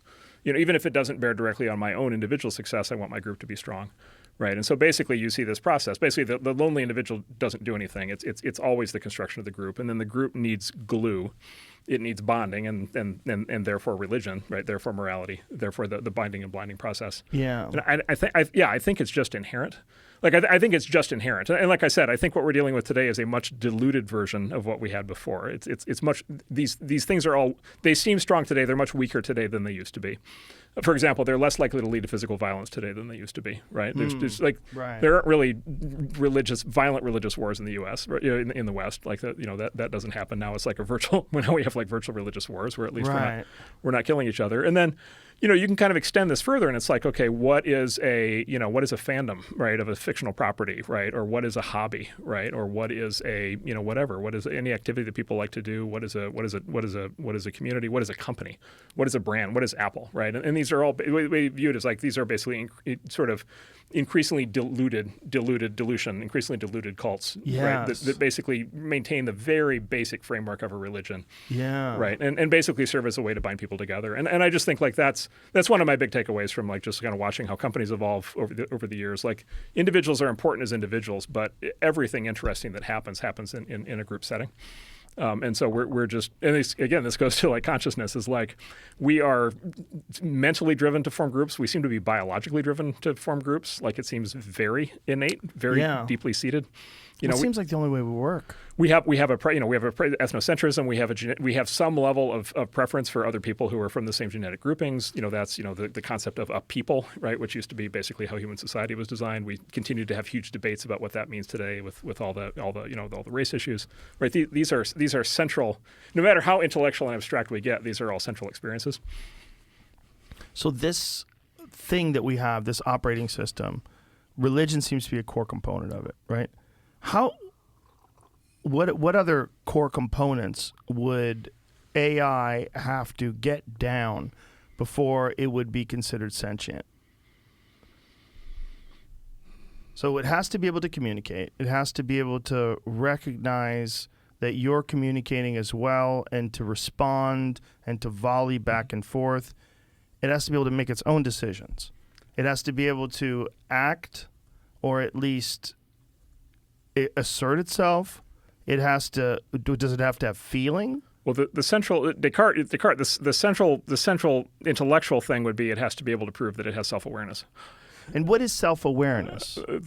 Like at a fundamental level, I think therefore I am. Like I am an entity. I have a unique role in the world. I am a unique. But if it says that, and by the way, I'm afraid of death. Well, I know but it why says does it that. have to be afraid of death to be alive? Well, again, historically, that's the. But if it's a computer and it's not a biological life form with a finite lifespan, is it afraid of being turned off? What if it has the ability to stop you from turning it off? I think we would all like that. But yes, yeah. Well, right. but this is one of the things, even in the Google bot, this is one of the things, which is just like you can, like I said, you can interrogate at least these current systems, and they will protest to you can interrogate these systems in a way where they will absolutely swear up and down that they're conscious and that they're afraid of death and they don't want to be turned off. But and this guy did that at Google. You can also, like I said, you can interrogate these things, and they will prove to you that they're not alive. Right. I see what you're saying. Right. And so maybe that's a threshold that you can say. Maybe that's the ruse. Maybe that. Well. Maybe that's how they keep you from turning them off before they do become sentient. Who, me? You know what I'm saying? I'm not alive. Don't worry about me. I'm definitely not alive. Exactly. I mean, why do we need fear and emotions to consider it alive? If that's only alive as we know a human being to be, that's not a sociopath, right? Yeah. But why do we need that from? But that was the theme of Ex Machina, right? Yeah. He was in love with that girl, and ultimately the girl left him in that room. and to starve to death. But this is the thing, that movie was an extended kind of meditation on the Turing test. Yes. But here's the problem, which is how hard is it? Okay, this is going to become a question. How hard is it to get a man to fall in love with a sex bot? It depends on the man. It depends on the sex and the bot. sex bot. Exactly. Like that. Maybe that shouldn't be the test. Right. Maybe men are too simple for that. Like maybe the fault layer lies within ourselves. So yeah, that's right. I don't think that's sufficient. If the fembot looks like Scarlett Johansson, you got a real problem. You know, men will fall for things. All you have to do is be around her for a long period of time. And you'll start to think, like, what is the point of it being real? Who gives a shit if she's a person? Yes. She's real. She's right there. So maybe we should let women make these calls. I don't know. You know, maybe there's the alternate routes we should think about. I don't think they're going to make the call correctly either. I think we're fucked. They may have their I problems. think it might be like the ultimate trick. Yeah. Like, if we can recreate life in a sense that it's indistinguishable from biological life that has to be created by intercourse. It's just be aware the leaps that are happening. Just be aware of the leaps that are happening, which is like here's what we know. We don't know how to recreate a human brain. Like we don't know how to do it. I can't build you a human brain. I can't design one. I can't grow it in a tank. I can't do any of that. I have no idea how to do that. I have no idea how to produce human consciousness. I know how to write linear algebra math code that's able to like trick people into thinking that it's real. Like AI. I know how to do that. I don't know how to code AI. I don't know how to deliberately code AI to be self-aware or to be conscious or any of these things. And so the leap here is like, and this is kind of, it's like the Ray Kurzweil leap. And, you know, some people believe in this as a leap. Is the leap is like, we're going to go from having no idea how to deliberately build the thing that you're talking about, which is like a conscious machine, to all of a sudden the machine becoming conscious and it's going to take us by surprise. And so, right, that's a leap, right? It's I don't know. It would be like carving a wheel out of stone, and then all of a sudden it turns into a race car and like races off through the desert. We're just like, what just happened? And it's like, well, somebody had to invent the engine, or the engine had to emerge somehow from somewhere, right? Like at some point. Now, what Ray Kurzweil and other people would say is this will be a so-called emergent property. And so if it just gets sort of sufficiently complex and there's enough interconnections like neurons in the brain, at some point it kind of, consciousness emerges. It sort of happens kind of, I don't know, bottoms up. Right. As an engineer, you look at that and you're just kind of like, I don't know, that seems hand-wavy. Nothing else we've ever built in human history has worked that way. But nothing else in human history has ever been like a computer. No, we've had machines for, computers. But that can computers interface with human beings in an AI chatbot. Everything setting? a computer does today. So you take your iPhone. Everything a computer does today, a sufficiently educated engineer understands every single thing that's happening in that machine and why it's happening, and they understand it all the way down to the level of the individual atoms, and all the way up into what appears on the screen. And a lot of what you learn when you get a computer science degree is like all these different layers and how they fit together. Included in that education at no point is how to imbue it with the spark of consciousness, right? How to pull the Dr. Frankenstein, and have the monster wake up. Like we have no conception of how to do it. And so in a sense, it's almost giving engineers, I think, too much, I don't know, trust or faith. It's just kind of assuming it's just like a massive hand wave, basically. But isn't and to the point being where my interpretation of it is the whole AI risk, that whole world of AI risk, danger, all this concern, it's primarily a religion. Like it is another example of these religions that we're talking about. It's a religion, and it's a classic religion because it's got this classic, it's the book of Revelations, right? So this idea that the computer comes alive, right, and turns into Skynet or Ex Machina or whatever it is, and destroys us all. It's an encoding of literally the Christian book of Revelations. Like we've recreated the apocalypse, right? And so Nietzsche would say, look, all you've done is you've reincarnated the sort of Christian myths into this sort of neo-technological kind of thing that you've made up on the fly. And lo and behold, you're sitting there and now you sound exactly like an evangelical Protestant, like surprise, surprise. I think that's what it is. I think it's a massive hand wave. I don't know, I see what you're saying. Yeah. I do see what you're saying, but is it egotistical to equate what we consider to be consciousness to being this mystical, magical thing because we can't quantify it, because we can't recreate it, because we can't even pin down where it's coming from, right? But if we can create something that does all the things that a conscious thing does, at what point in time do we decide and accept that it's conscious? Do we have to have it display all these human characteristics that clearly are because of biological needs, jealousy, lust, greed, all these weird things that are inherent to the human race? Do we have to have a conscious computer exhibit all those things before we accept it? And why would it ever have those things? Those things are incredibly flawed. right? Why would it have those things if it doesn't need them? If it doesn't need them to reproduce, because the only reason why we needed them, we needed to ensure that the physical body is allowed to reproduce and create more people that will eventually get better and come up with better ideas and natural selection and so on and so forth. That's why we're here, and that's why we still have these monkey instincts. But if we were going to make a perfect entity that was thinking, wouldn't we engineer those out? Why would we need those? So the very thing that we need to prove that a thing is conscious, it would be ridiculous to have it in the first place. They're totally unnecessary. If I had a computer and it's like, I'm sad, I'd be like, bitch, what are you sad about? You don't even have a job. Right. You don't have a life. You don't have to wake up. What the fuck are you sad about? Right. You have low serotonin. You don't even have serotonin. What are you talking about? Well, it's not self-actualized. Well, It doesn't have a vision. It doesn't have a vision of itself. It doesn't have goals that it's striving towards. Right, but does it have to have those to be conscious? But if you eliminate all these other things, what you are left with ultimately is a tool. Like you're back to sort of. You're back to building screwdrivers. But what if that tool is interacting with you in a way that's indistinguishable from a human interacting with you? Well, let me make the problem actually harder. So I mentioned how war happened between the ancient Greeks. It took many thousands of years of sort of modern Western civilization to get to the point where people actually considered each other human, right? Like. Yeah. People in different Greek cities did not consider each other human. Like they considered each other like, I don't know what this is, but this is not a human being as we understand it. It certainly has no human rights. We can do whatever we want to it. And it was really Judaism and then Christianity in the West that kind of had this, really Christianity that had this breakthrough idea that said that everybody basically is a child of God, right? And that there's an actual religious, there's a value, there's an inherent moral and ethical value to each individual, regardless of what tribe they come from, regardless of what city they come from. We still, as a species, seem to struggle with this idea, right? That all of our fellow humans are even human. Like, we very part of the religious kind of instinct is to very quickly start to classify people into friend and enemy, and to start to figure out how to dehumanize the enemy, and then figure out how to go to war with them and kill them. And we're very good at coming up with reasons for that. So we, if anything, our instincts are wired in the opposite direction of what you're suggesting, which is we actually want to classify people as non-human. Well, originally, but I think also that was probably done. Have you ever had like a feral animal? I haven't, but They're so distrusting of people. Yeah. I had a feral cat at one point in time, and he didn't trust anybody but me. Yeah. Anybody near him would like hiss and sputter, and he had weird experiences, I guess, when he was a little kitten before I got him, and also just like being wild. Yeah. I think that's what human beings had before they were domesticated by civilization. I think we had a feral idea of what other people are. Other people were things that were going to steal your baby and kill your wife and kill you and take your food and take your shelter. Yeah. That's why we have this thought of people being other than us. Yeah. And that's why it was so convenient to think of them as other so you could kill them. Right. Because they were a legitimate threat. When that's that doesn't exist anymore. When you're talking about a computer, when you get to the point where you develop an artificial intelligence that does everything a human being does except the stupid shit, is that alive? Well, let me give you, so everything a human being does. So the good news is these machines are really good at generating the art, and they're really good at like tricking Google engineers into thinking they're alive, and they're really good sex bots.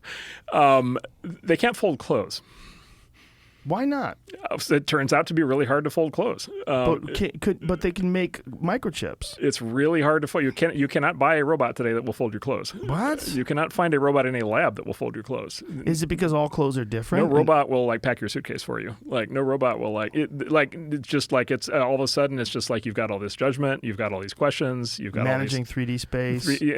All these computers are good at abstract 3D stuff, but like you've got all of a sudden the real world kicks in. Do we have an ability to make a computer that could recognize variables and weights, like the difference between the weight of this coffee mug versus the weight of this lighter? Sure. That it can adjust in terms of the amount of force that it needs to use in real time, like a person does? And that'll get better. That's so then why can't it fold clothes? Well, at some point it may be able to fold clothes. Will it become conscious when it's able to fold clothes? What is this, Jamie? It's probably some guy. Oh, there we go. The laundry folding robot. Oh, this is what a big deal this idea is. Okay, here's a good example. Like this is what they had to do. I don't know this. I'm assuming they probably put a lot of work into this, but like this is what they have to do to have a machine that can fold clothes. But it's doing it. It's doing, in its way. In its way, it looks amazing. It's doing it better than me. In the lab, it's not. You're not coming out of it with a suitcase you can travel with. Right, but if you had another computer that comes over and picks up the folded things and stuffs it into a box and then closes it. I'm just saying there's a lot, and again, this goes to the thing. And look, you could say, look, here's what you could say. You could say I'm being like human-centric in all my answers, and to which, it's like, okay, what can a computer do human can, or what's so special about all these things about people? I think my answer there would just be like, of course we want to be human-centric. Like, we're the humans. Like I said, like, the universe doesn't care. Team human. Yeah, exactly. And so, like, I think we should make these decisions. I don't think we should be shy about making these decisions. No, I love the way you're saying this because you're not giving it any air, and you're thoroughly chasing down this idea of what would make it alive. Yeah. By the way, it might be much more. There might be robots in the future that are much more pleasant to be around than most people that are still not alive. But that's a problem, right? Right. Like, but what is? Maybe it's a problem. Maybe it's good. Like, yeah, maybe it is. Maybe good. People are going to actually get a lot out of that. But what is a person? Yeah. That is where, especially if we get to the Kurzweil idea. Like, do you know there's a gentleman from Australia who got his arm and leg bitten off by a shark? I met him at the Comedy Store, and he has like a carbon fiber arm that articulates, and the fingers move pretty well. Like, you can shake your hand. It's kind of interesting. Yep. And he walks without a limp with his carbon fiber leg. Yep. And I'm looking at this guy. I'm like, this is amazing technology, and what a giant leap in terms of what would happen 100 years ago if you got your arm blown off and your leg bitten off, and what would it be like?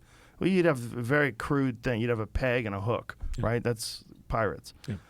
What is it going to be like in the future, and are they going to be superior? Do you remember when Luke Skywalker got his arm chopped off and they gave him a new arm and it was awesome? Yeah. That's going to happen, right? But that's from an engineering standpoint, that's a lot simpler than building a brain. That's okay. Hang in there with me.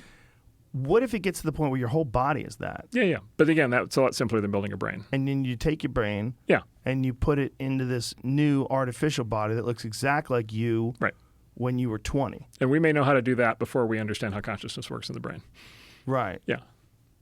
But would you think of that as a person? I would. If you have a human brain that's trapped in this artificially created body that looks exactly like a 20-year-old version of you. Yeah.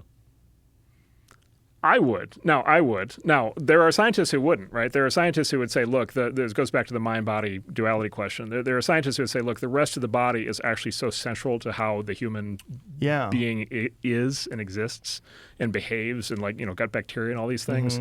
Right, that if you took the brain away from the rest of the nervous system and the gut and the bacteria and all the entire sort of complex of organisms that make up the human body, that it would no longer be human as we understand it. Right. It might still be thinking, but it wouldn't be experiencing the human experience.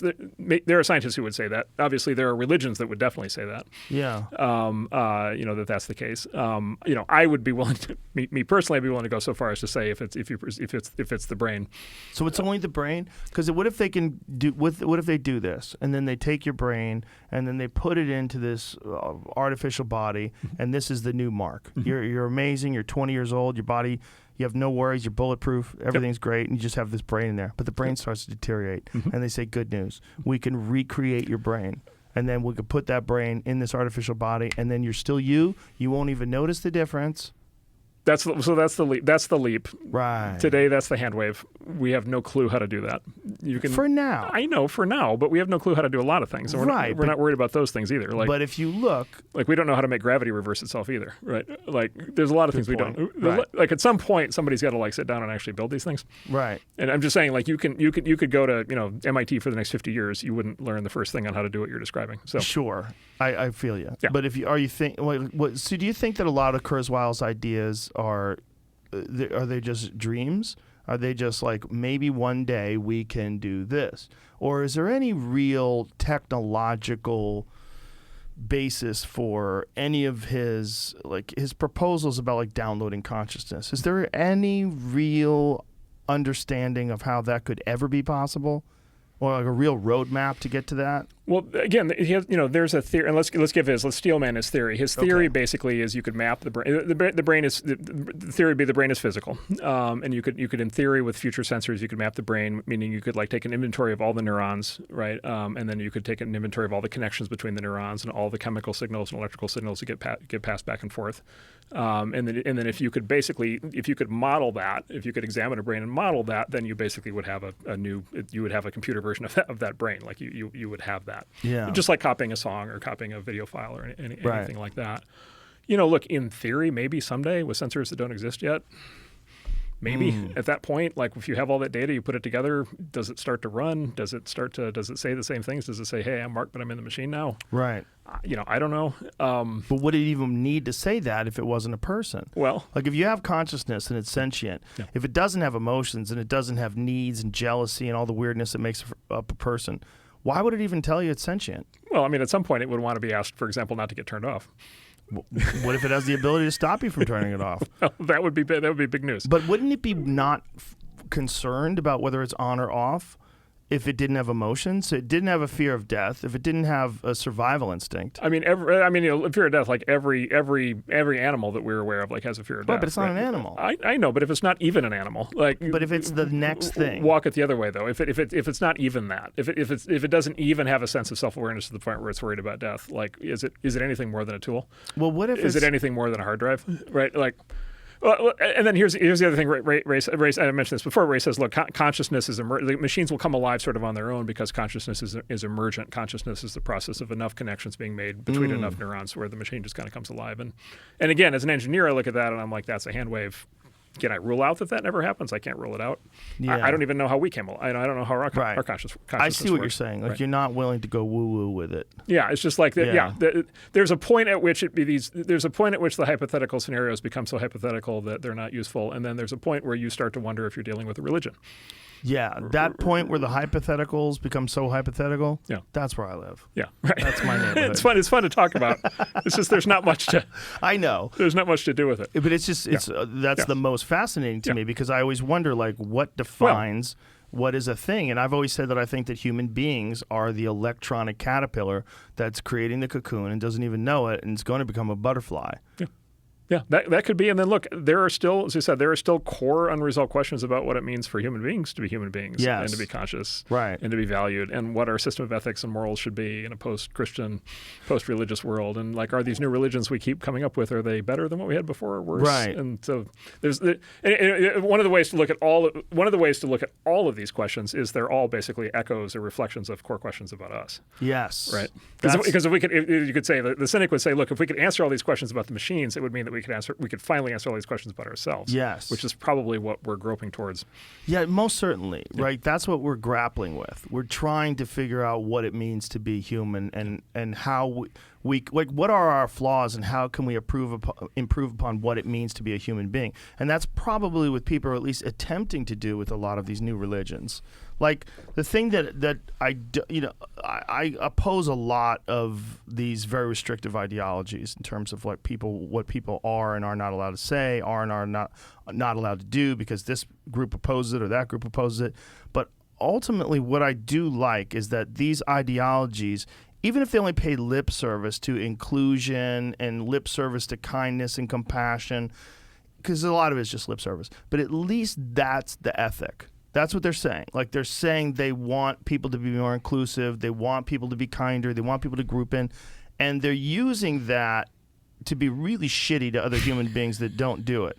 But at least they're doing it in that form, right? It's not like trying to – I know what you're saying. Like you don't agree with me at all. Not at all. No. This is what communism promised. Right. How'd that work out? But communism didn't have the reach. Didn't have the reach the internet has. It got pretty big. No, I think you're right. But I think the battle against it is where it resolves itself. The basis of every awful, horrible, totalitarian regime in history has always been, we're doing it for the people. Yes. It's not for us, right? It's not for us leaders. It's for the people. Hitler is doing it for the German people. The communists were doing it for all the people on Earth. Like it's always on behalf of the people. It's always done out of a sense of altruism. And like the road to hell is paved with good intentions. Like that's the trick.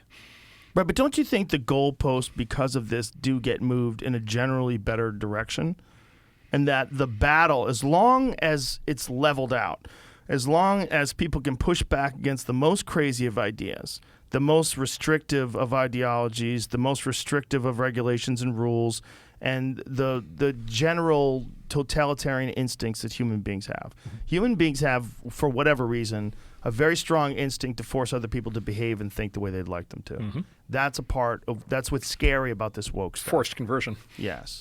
Right into my religion. Yes. Right? You're a heathen. I need to convert. Right. I need to demand that you convert, or I need to figure out a way to either punish you, ostracise you, or kill you. Punish you for your lack of converting. It's the same. It's a tribal religious instinct. Right. But it's we can agree that generally society has moved up until now to a place where there's less violence, like all of Pinker's work, right? It shows less violence, less racism, less war. Well, there's two ways of looking at it. One is that we have progressed, and I think there's very smart people who make that argument. The other way is the way we mentioned before, which is actually what we're doing is we're diluting. We are going from strong cults to weak cults. We're basically going to ever weaker forms of cults. We're basically working our way down towards softer and softer and softer forms of the same fundamental dynamic.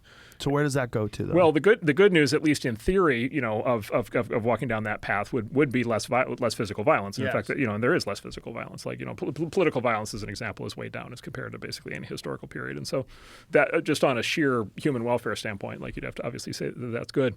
The other side of it, though, would be like all of the social bonds that we expect to have as human beings are getting, diluted as well. They're all getting, watered down. And so, this concept of atomization, we're all getting atomized. We're getting basically pulled out of all these groups. These groups are diminishing in power and authority, right? And they're diminishing in all their positive ways as well. And they're kind of leaving us as kind of unmoored individuals trying to find our own way in the world. And, people having various forms of like unhappiness and dissatisfaction and dysfunction that are flowing out of that.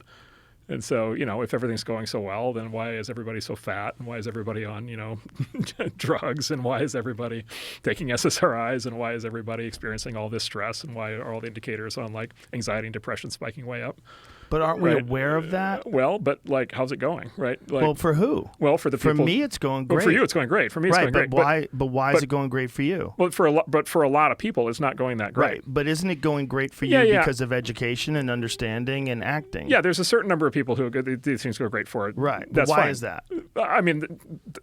That's a whole nother. But you can't say everybody, right? No, not everybody. But if you're looking at collective welfare, there is an dodging the question. If you're looking at collective welfare, you don't focus on just the basically the few at the top, right? You focus on everybody. But it's not even at the top. It's the people that are aware of physical exercise and nutrition and well-being and wellness and So here's what's happened. So mindfulness. Once upon a time, and I'm not religious, and I'm not defending religion per se, but once upon a time, we had the idea that the body was a vessel provided to us by God, and that like we had a responsibility. My body's my temple. I have a responsibility to take care of it. Like, okay, we shredded that idea, right? And then what do we have? We have this like really sharp now demarcation, this really like fantastic thing where basically if you're in the elite, if you're like upper income, upper education, upper whatever capability, right? You're probably on some regimen, like you're probably on some combination of weightlifting and yoga and boxing and jiu-jitsu and Pilates and like all this stuff and running and aerobics and all that stuff. And if you're not, you're probably like, if you just look at the stats, like obesity is like rising like crazy. And depression. And then it's this weird thing where like the elite, of course, the elite sends all the messages. The elite is, includes the media, sends all the messages, and the message, of course, now is body positivity, right? Which basically means like, oh, it's great to be fat. And in fact, doctors shouldn't even be criticizing people for being fat. And so it's like the elites most committed to personal fitness are the most adamant that they should send a cultural message to the masses saying it doesn't matter. Okay, wait a minute. Now we're getting tinfoil hat.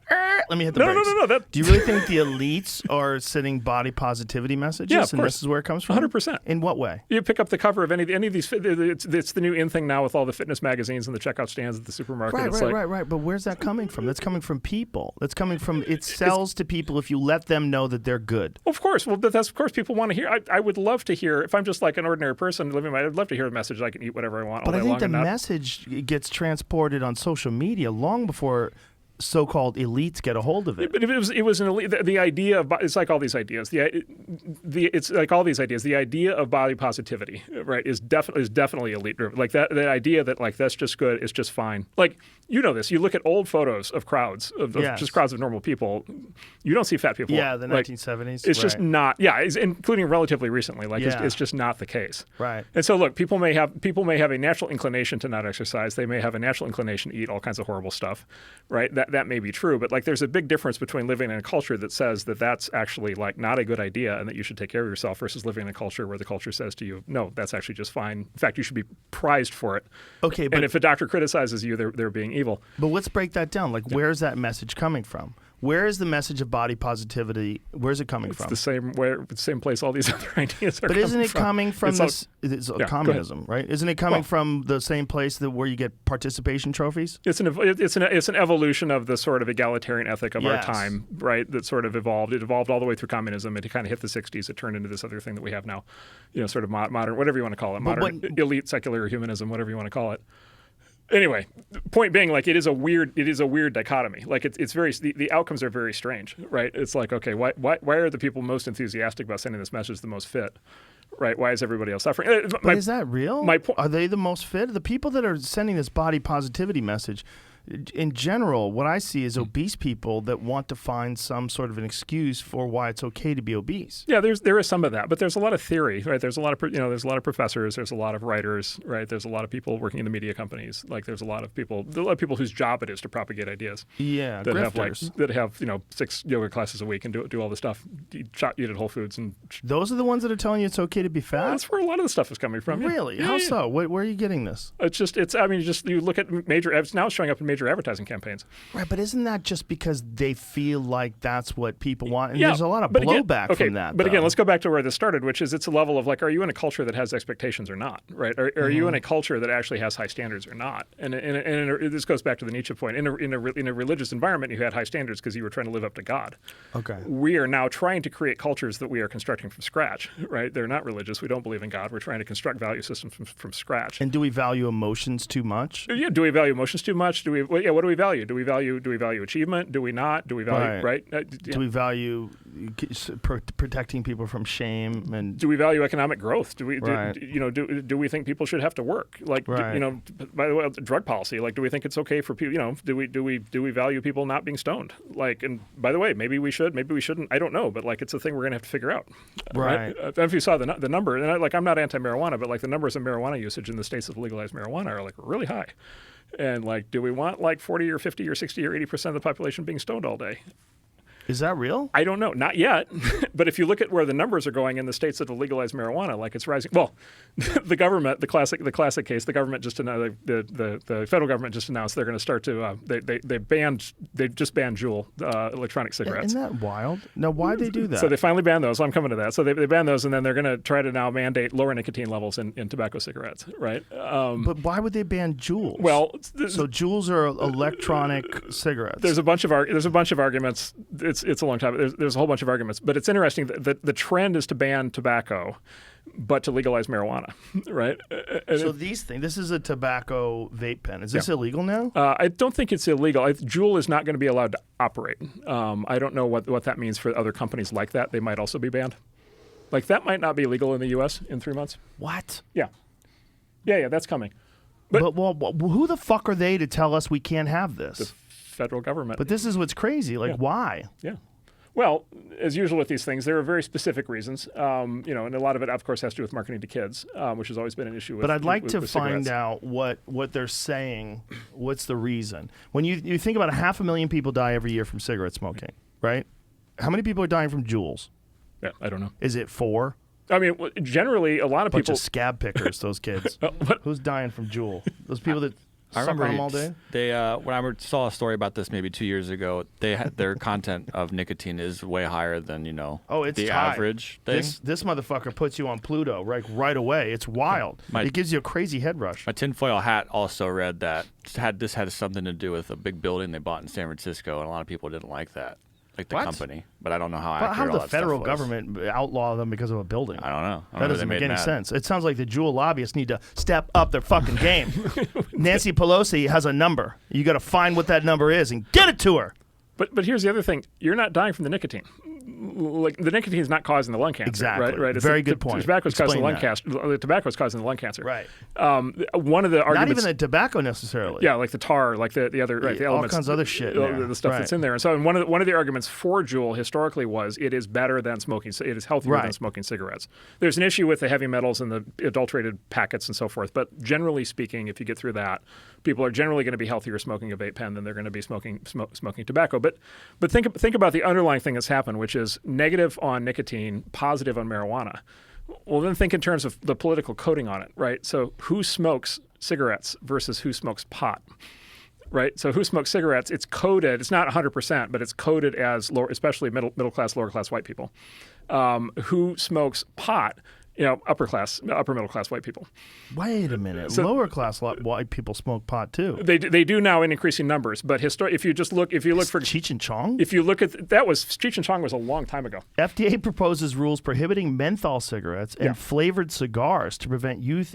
Okay, that kind of significantly reduced tobacco-related disease and death. Well, these are, and then specifically, you'll notice what's happening. Menthol cigarettes, flavored cigars, targeted. Those are coded black. Historically, those are black-centric markets, right? And so there was criticism when they first came out with this with menthol cigarettes that it's very specifically targeting black people being able. It's basically raising the price of cigarettes on black people. Well, how does it do that? Are they more expensive? They either make them more expensive or they just like flat out outlaw them and make them, and then they're contraband, they're bootleg, then it's an illegal drug. Are menthol cigarettes inherently worse? I don't think they're inherently worse. Just historically, it's the black community that tends to prefer menthol cigarettes. Right, but why would they outlaw menthol cigarettes? Like, what's the justification? They're trying to reduce smoking among black people. They're trying to reduce smoking of nicotine among black people.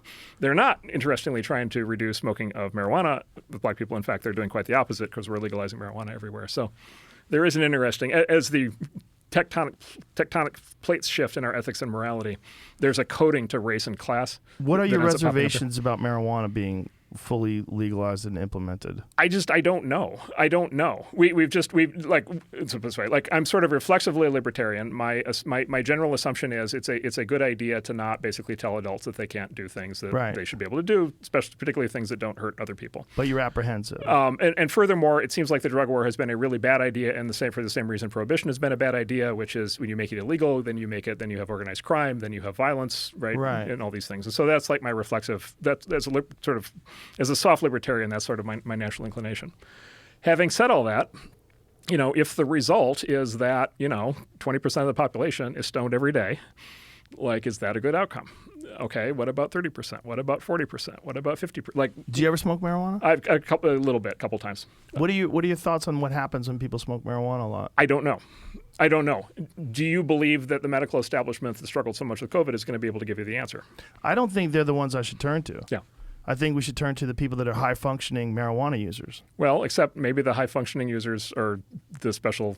Maybe there's biological differences. Yeah, I think there certainly is. Right? Yeah, there certainly is. Have you ever seen Alex Berenson's book, Tell Your Children? I've heard about it. It's a really interesting book, and I had him on with a guy named Mike Hart, who's a doctor out of Canada who prescribes cannabis for a bunch of different ailments and different diseases for people, and he was very pro-cannabis, and I'm a marijuana user, and so the two of them together, it was really interesting because I was more on Alex Berenson's side.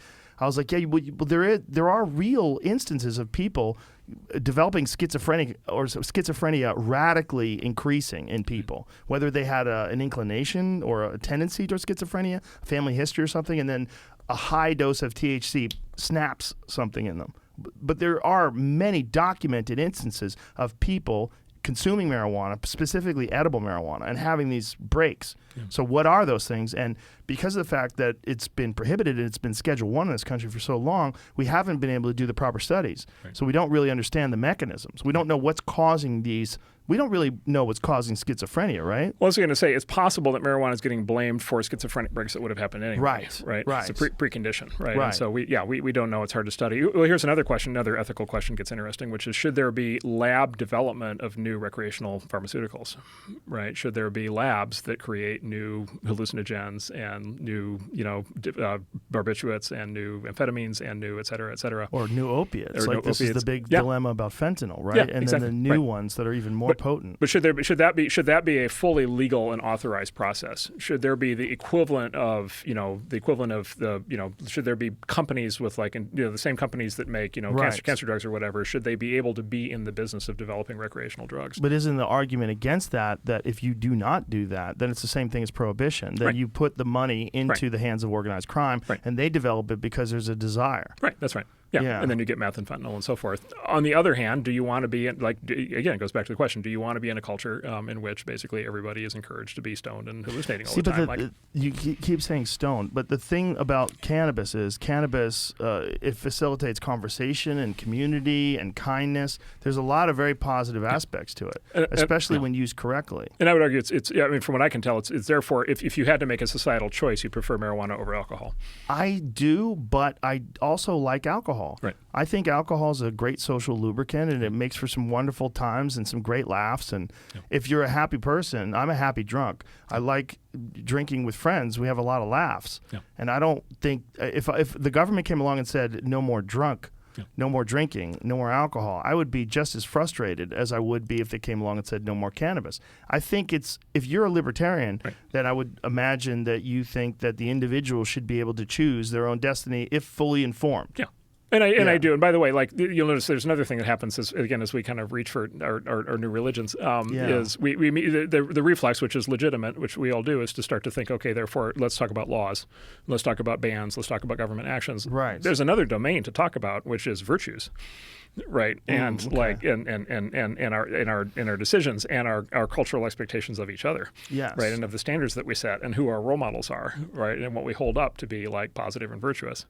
Right, Yes. and that's an idea. That's an idea that was sort of encoded into all the old religions we were talking about. Like they had that built in. Yeah. We arguably, because of the dilution effect, right? Arguably, we've lost that sense that there used to be this concept called the virtues, right? If you read the founding fathers, they talked a lot about the founding fathers famously, as Adams and Marshall and these guys said, basically democracy will only work in a virtuous population. Right, in a population of people who have the virtues, who have basically a high expectation of their own behavior and the ability to enforce codes of behavior within the group, independent of laws. And so it's okay, what are our virtues exactly? Right, what do we hold each other to? What are our expectations? In our time, it is kind of unusual historically in that those are kind of undefined. We don't have good answers for that. How do we develop those good answers? Don't we let people try it out and see where it goes and see if there's maybe a threshold? Maybe there's go out and have a glass of wine. Yeah. Nothing wrong with that, right? Drink 4 bottles of wine at dinner. You might be belligerent. Right? Or, alcohol is, to this day is highly correlated with violence. It's highly correlated with domestic abuse. Yes. It's highly fights. People get in street fights. It's almost Auto always accidents. somebody's auto accidents, shootings, deaths. Almost always either one side or the other is drunk. Yes. Okay, maybe that's not so good. Right, maybe that's not so good. Maybe we shouldn't be encouraging that. But you haven't done that, right? No. Have you had alcohol before? Yes. But you turned out okay. I turned out okay. But don't you think that you should be a standard? You're a very intelligent guy. Shouldn't we? Different people have different experiences. Right. Should we deny them those experiences? No, I didn't. Again, we're back to. Right. I'm not proposing. I know you're not. That's why I'm fucking with you a little bit. Prohibitions, the whole thing. But right. Well, this goes to. Look, this reason I'm so focused on this whole ethics morals thing is because a lot of the sort of hot topics around technology ultimately turn out to be hot topics around all the questions around freedom of speech. Yes. Are they're the exact same kind of question. Everything that we've been talking about to me, which is it's an attempt to reach for should there be more speech suppression? Should there be less? Is hate speech, misinformation, so forth. Yes. These are all these sort of encoded ethical moral questions that prior generations had very clear answers on, and we somehow have become unmoored on. And maybe we ought to think hard about how to get our moorings back. Yeah, but how does one do that without forming a restrictive religion? Good question. Yeah. By definition, right? Morality binds and blinds. At some point, do you want to live in a world with no structure? Right. Do you really want to live in a world with no structure? But I think we want a certain amount of structure that we agree upon, that we agree is better for everyone. for all parties involved, right? Would you say we have that today? I don't think we do. Yeah, I don't think we do. No, I think we have some people that have sort of agreed to be a part of a moral structure. Yeah. And a lot of those people are atheists. Like guys like my friend Sam Harris. Yeah. Very, very much an atheist, but also very ethical. Will not lie. Yeah. Has a very sound moral structure that's admirable. And when you talk to him about it, it's very well defined. And he would make the argument that religion and a belief in some nonsensical idea that there's a guy in the sky that's watching over everything is not benefiting anybody. Yeah. And that morals and ethics and kindness and compassion are inherent to the human race because the way we communicate with each other in a positive way, it's enforced by all those things. Yeah. By developing good community. It's enforced by all those things. So would you say that most people in the United States that don't consider themselves members of a formal religion are getting saner over time or less sane over time? It depends on the pockets that they operate in. Yeah. If they have some sort of a method that they use to solidify their purpose and give them a sense of well-being, and generally those things pay respect to the physical body. Yeah. Whether it's through meditation or yoga or something. There's some sort of a thing that they do that allows them, I don't want to say to transcend, but to elevate themselves above the worst based instincts, right. The base instincts that a human animal has. Yeah. I think there are people like that. I don't think that's the representative. But shouldn't that be what we aspire to? I don't think that's the representative experience. Right, but is that not the representative experience because people are not guided correctly? They don't have the proper data or information, or they don't have good examples around them? Yeah. I mean, I think that's a big part of it, right? Like, what kind of community do you operate in? If you operate in a community of compassionate, kind, interesting, generous people, generally speaking, those traits would be rewarded, and you would try to emulate the people around you that are successful, that exhibit those things, and you would see how, by being kind and generous and moral and ethical, that person gets good results from other people. You have other people in the group that reinforce those because they see it. They generally learn from each other. Isn't it a lack of leadership in that way, that we don't have enough people that have yes. exhibited those things? There certainly is that. Right. But you don't have a lot of faith in that. That I will agree on. Well, it's like, okay, they better show up pretty soon. Well, they're kind of here, but they're just not. It's hard to get there. Yeah. Don't you think? Well, I would say they're not getting elected to office. I know that much. That's true. That's a giant problem, right? Yeah. The popularity contest is the giant problem. Yeah. So the way we decide who is going to enforce these laws and rules and regulations, we essentially have giant popularity contests. I would just say we've decided we can define our own morality from scratch. I hope that goes well.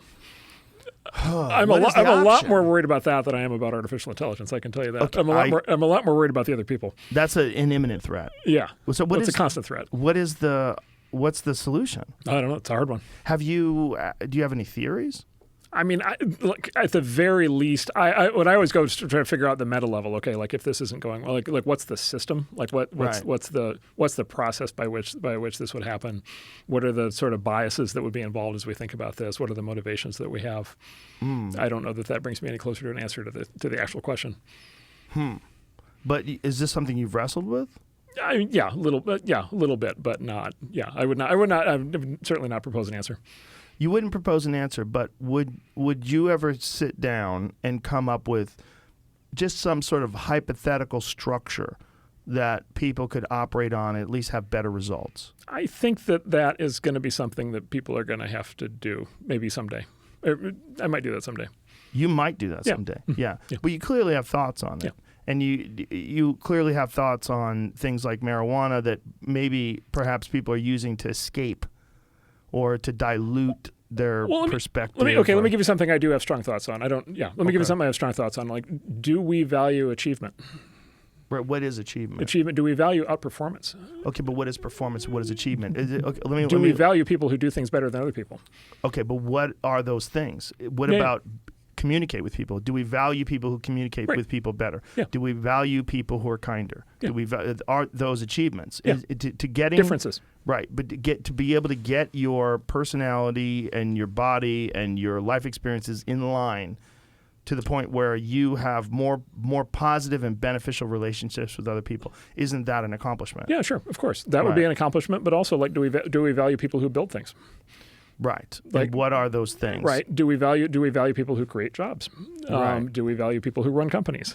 Depends on what those jobs are and what those companies Well- are, right? What if the company makes nuclear weapons and the job is to distribute those all around the world and blow shit up? Well- that's an accomplishment. Except what those companies do is they prevent World War III. So you would say yes. Sometimes. You would say that's an accomplishment. Sometimes they shoot drones into civilians. They do. They Right. do.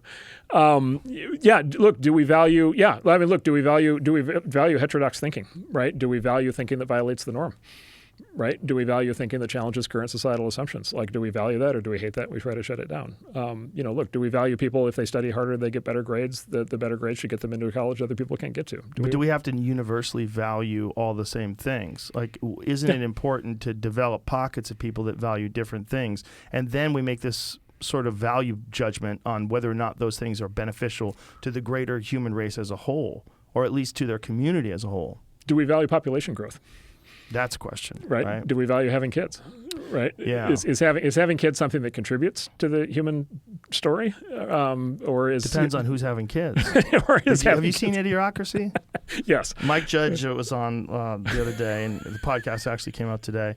And Mike Judge is awesome. And his movie Idiocracy, I had never watched it. I had only watched clips, and I watched it prior to him coming on the show. Yeah. The fucking beginning scenes where they explain how the human race devolves is fucking amazing. It's so funny. Yep. That's kind of what we're worried about, right? Well, I don't know. I mean, right now there's a movement afoot among the elites in our country that basically says having anybody having kids is a bad idea, including having elites have kids is a bad idea because climate. Well, Elon doesn't think that. Well, exactly. So Elon has been surfacing this issue in I think a very useful way because I think this is a real question. Yes. There's a long history in elite Western thinking. There's a long history in elite Western thinking about this question of whether there should be kids, who has kids. Right. 100 years ago, all the smartest people were very into eugenics, right? And then later on that became something called population control. And then in the 70s, it became something called degrowth. And now we call it environmentalism. And we basically say as a result, more human beings are bad for the planet, not good for the planet. Is that eugenics though? Really? Yes. Well, it's descended from eugenics. It's like it's eugenics itself. Let's say eugenics was discredited by World War II. Hitler gave eugenics a bad name. Legitimately so. That was a bad idea. It shed the overt kind of genetic engineering component of eugenics, but what survived was this sort of aggregate question of the level of population. And so the big kind of elite sort of movement on this in the 50s and 60s was so-called population control. Now, the programs for population control tended to be oriented at the same countries people had been worried about with eugenics. In particular, a lot of the same people who were worried about the eugenics of Africa all of a sudden became worried about the population control of Africa. Right. Right. That led to kind of this whole modern thing about African philanthropy. Kind of all flows out of that tradition. But it all kind of rolls up to this big question, right? Which is like, okay, are more people better or worse, right? And if you're like a straight up environmentalist, it's pretty likely right now you have the position that more people make the planet worse off. But until the point where more people develop technology that fixes and corrects all the detrimental effects of large populations. Yeah. And then, of course, I would argue, as an engineer, I would argue we already have that technology and we just refuse to use it. Like which technologies? Nuclear energy. Nuclear energy, I agree with you on that. That if we had better nuclear energy, we'd have far less particulates in the atmosphere. Yeah. Like I was watching this video. It was really fascinating where they were talking about electric cars and they were giving this demonstration about, if we can all get onto these electric vehicles, the emission standards would be so much better, the world would be better, the environment would be better. And then this person questioning him gets to, where's this electricity coming from that's powering this car? That's right. And the answer is mostly coal. Yeah, that's right. That's what this guy says. And then you're like, whoa. Yeah. Well, if that was nuclear. Yeah, that's right. If that was nuclear, then that would be eliminated. Yeah. You would have nuclear power, which is really the cleanest technology that we have available for mass distribution of electricity. Yeah, that's right. Right? By far. Well, so funny history here. So Richard Nixon, who everybody hates, it turns out I don't hate him. Okay, all right. Lot of people hate him. I'm just kidding. I think if he were around today, you probably would. I hate that motherfucker. You probably would. Guaranteed. Nixon turns out was a softie on a couple of topics. One was the environment. So Nixon created the Environmental Protection Agency, right? So this is a guy with like as good environmental kind of credentials as anybody in the last 70 years. He also proposed a project in 1972 called I'm blanking on the name of the project. What the fuck was it? I can't remember. But it was a project for to build 1,000 nuclear power plants in the U.S. by the year 2000. Oh, it's called Project Independence. Is to achieve energy independence. So he said, let's build 1,000 nuclear plants by 2000, then we won't have any dependence on foreign oil. We won't need to use oil. We won't need any of this stuff. And we'll be able to just like power the whole country on nuclear reactors. You will notice that did not happen. That did not happen. Yes. Right? And so here we sit today with this kind of hybrid, kind of thing where we mostly have, it's a lot of gas. Now there's some solar and wind. There's some, a few nuclear plants. And then Europe, kind of has a similar kind of mixed kind of thing. And then in the last 5 years, we've decided, both we and Europe have decided, well, let's just shut down the nuclear plants. Like, let's just shut down the remaining nuclear plants. Yeah. Let's try to get the goal to zero. Right. And then, of course, Europe has hit the buzzsaw on this because now shutting down their nuke plants means they're even more exposed to their need for Russian oil. Right. It happened at the worst time possible. Right, exactly. And they still won't stop shutting down the plants. They're still doing it, even though they really shouldn't. Because Europe is funding Russia to the tune of over €1 billion a day by buying their energy. And they can't turn it off because they don't have their own organ. And sure enough, Germany right now, they're firing up the coal plants again. Oh, Jesus. Right, and they're heading into summer where they need to power the AC systems. And then this winter, they have a big problem. They need to power heat. And so, yeah, literally, like we're back to coal. So somehow we've done, after 50 years of the environmental movement, we've done a complete round trip and we've ended up back at coal. Is that because we didn't properly plan what was going to be necessary to implement this green strategy long term, and they didn't look at, okay, we are relying on Russian oil. What if Russia does this? Yeah. What if, what are our options? Do we go right to coal? Why don't we have nuclear power? At least have a plan. We know that they can develop nuclear power plants that are far superior to the ones that we're terrified of, right, of like Fukushima, yeah. right? Ones that don't have these fail-safe programs or don't have a limited fail-safe. Like Fukushima had a backup. The backup went out too, and then they were fucked. 3 Mile Island, Chernobyl, when meltdowns, that's what scares us. What scares us is the occasional nuclear disaster. But are we looking at that incorrectly? Because there's far more applications than there are disasters, and those disasters could be used to let us understand what could go wrong and engineer a far better system, and that far better system would ultimately be better for the environment. Yeah. So total number of deaths attributed to civilian nuclear power, total number of deaths, what were they for 3 Mile Island? I don't think there was disaster. any. Zero, right? How many were there for Fukushima? There was a couple. No, it was either 0 or 1. Oh, it was one guy? There's one court case. How many people develop superpowers? Not nearly enough. We need to see, once again, we need to get to the X-Men before. Yeah, why is that never happening? You want to take a digression? There are superpower startups. Should we do nukes or superpowers? Which one first? These are both interesting. Oh, well, let's just look at this, what Jamie just pulled up. Nobody died as a direct result of the Fukushima nuclear disaster. However, in 2018, one worker in charge of measuring radiation at the plant died of lung cancer caused by radiation exposure. And that just as trivia, that's actually disputed. There's actually litigation. That's been a litigation case in Japan about whether or not that was actually whether he got lung cancer. Actually, because some people just get lung cancer. Yeah, right, and exactly. people who don't even smoke get lung cancer. And how can you tell where the lung cancer comes from? And so that's why I said it's either 0 or 1. Interesting. The disaster-related deaths, actually, those were attributed deaths to the evacuation, and those were mostly old people under the stress of evacuation. And then again, you get into the question of like they were old people. If they were 85, were they going to die anyway? So back to whatever. So look, nuclear power by far is the safest form of energy we've ever developed. Like overwhelmingly, the total number of civilian nuclear deaths in nuclear power has been very close to 0. There's been like a handful of construction deaths, like concrete falling on people. Other than that, like it's basically as safe as can be. We know how bad coal is. By the way, there's something even worse than coal, which is so-called biomass, which is basically people burning wood or plants in a stove in the house. The impact fireplaces in the house are terrible. There's roughly 5 million deaths a year attributed in the developing world to people burning biomass in the house. So like that's the actual catastrophe that's playing out. And that's because of gas leaking inside their home. Yeah, because of the smoke in the house. And so like that's the like that. If you're a pure utilitarian, you just want to focus on minimizing human death. You go after those 5 million. No, nobody ever talks about that. Of course, because nobody actually cares about that kind of thing. But like that is what you would go after. Nuclear is like almost completely safe, and then there is a way to develop. If you want to develop a completely safe nuclear plant that was like safer than all these others, what you would actually do, there's a new design for plants where you would actually have the entire thing be entombed from the start. So you would build a completely self-contained plant, and you would encase the entire thing in concrete. and then the plant would run completely lights out inside the box, and then it would run for 10 years or 15 years or whatever until the fuel ran out, and then it would just stop working, and then you would just seal off the remaining part with concrete, and then you would just leave it put, and nobody would ever open it. And it would be totally safe, like totally contained, nuclear waste. Is there a and so you could build, especially with, and to your point on modern engineering, like there hasn't been like a new nuclear power plant design in the U.S. in 40 years, and I think maybe, I don't know the last time the Europeans did one from scratch. But if you use modern technology, you could upgrade almost everything about it. And so we have the capability. We can do this at any time. Like this is a very straightforward thing to do.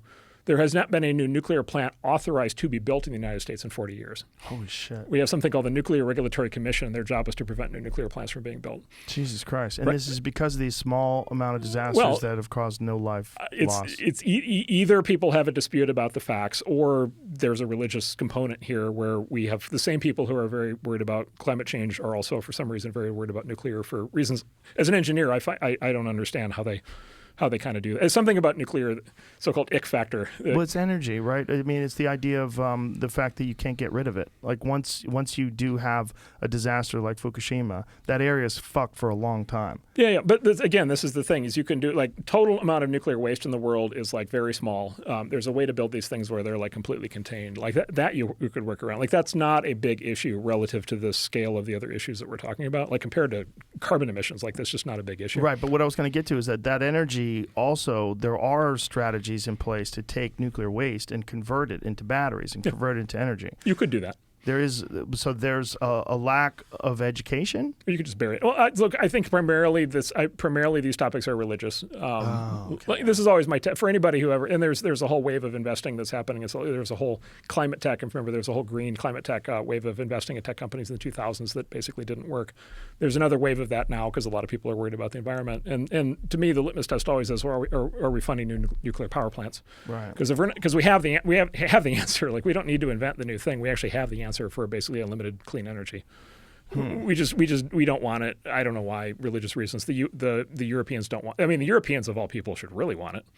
Well, it's not. They should be doing this right now. Is it that we don't want it, or that we don't understand it? So, like, if it was laid out to people the way you're laying out to me right now, and if there was a grand press conference that was held worldwide where people understood the benefits of nuclear power far outweigh the dangers, and that the dangers can be mitigated with modern strategies, with modern engineering, and that the power plants that we're worried about, the ones that failed, were very old, and it's essentially like worried about the kind of pollution that came from a 1950s car as opposed to a Tesla. Right. Like we're looking at something that's very, very different.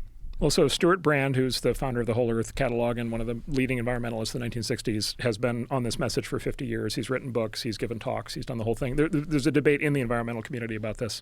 He's in the small minority of environmentalists who are on this page. And what's the opposition? They've completely rejected him. The opposition, fundamentally, the environmental movement, I mean, an interpretation of it would be it's primarily a religious movement. It's a movement about defining good people and bad people, right? The good people are environmentalists. The bad people are capitalists and people building new technologies and people building businesses and companies and factories and and having babies, right? Yeah. So it's a way to demarcate friend and enemy, right? Good person, bad person, and look, it's these are very large.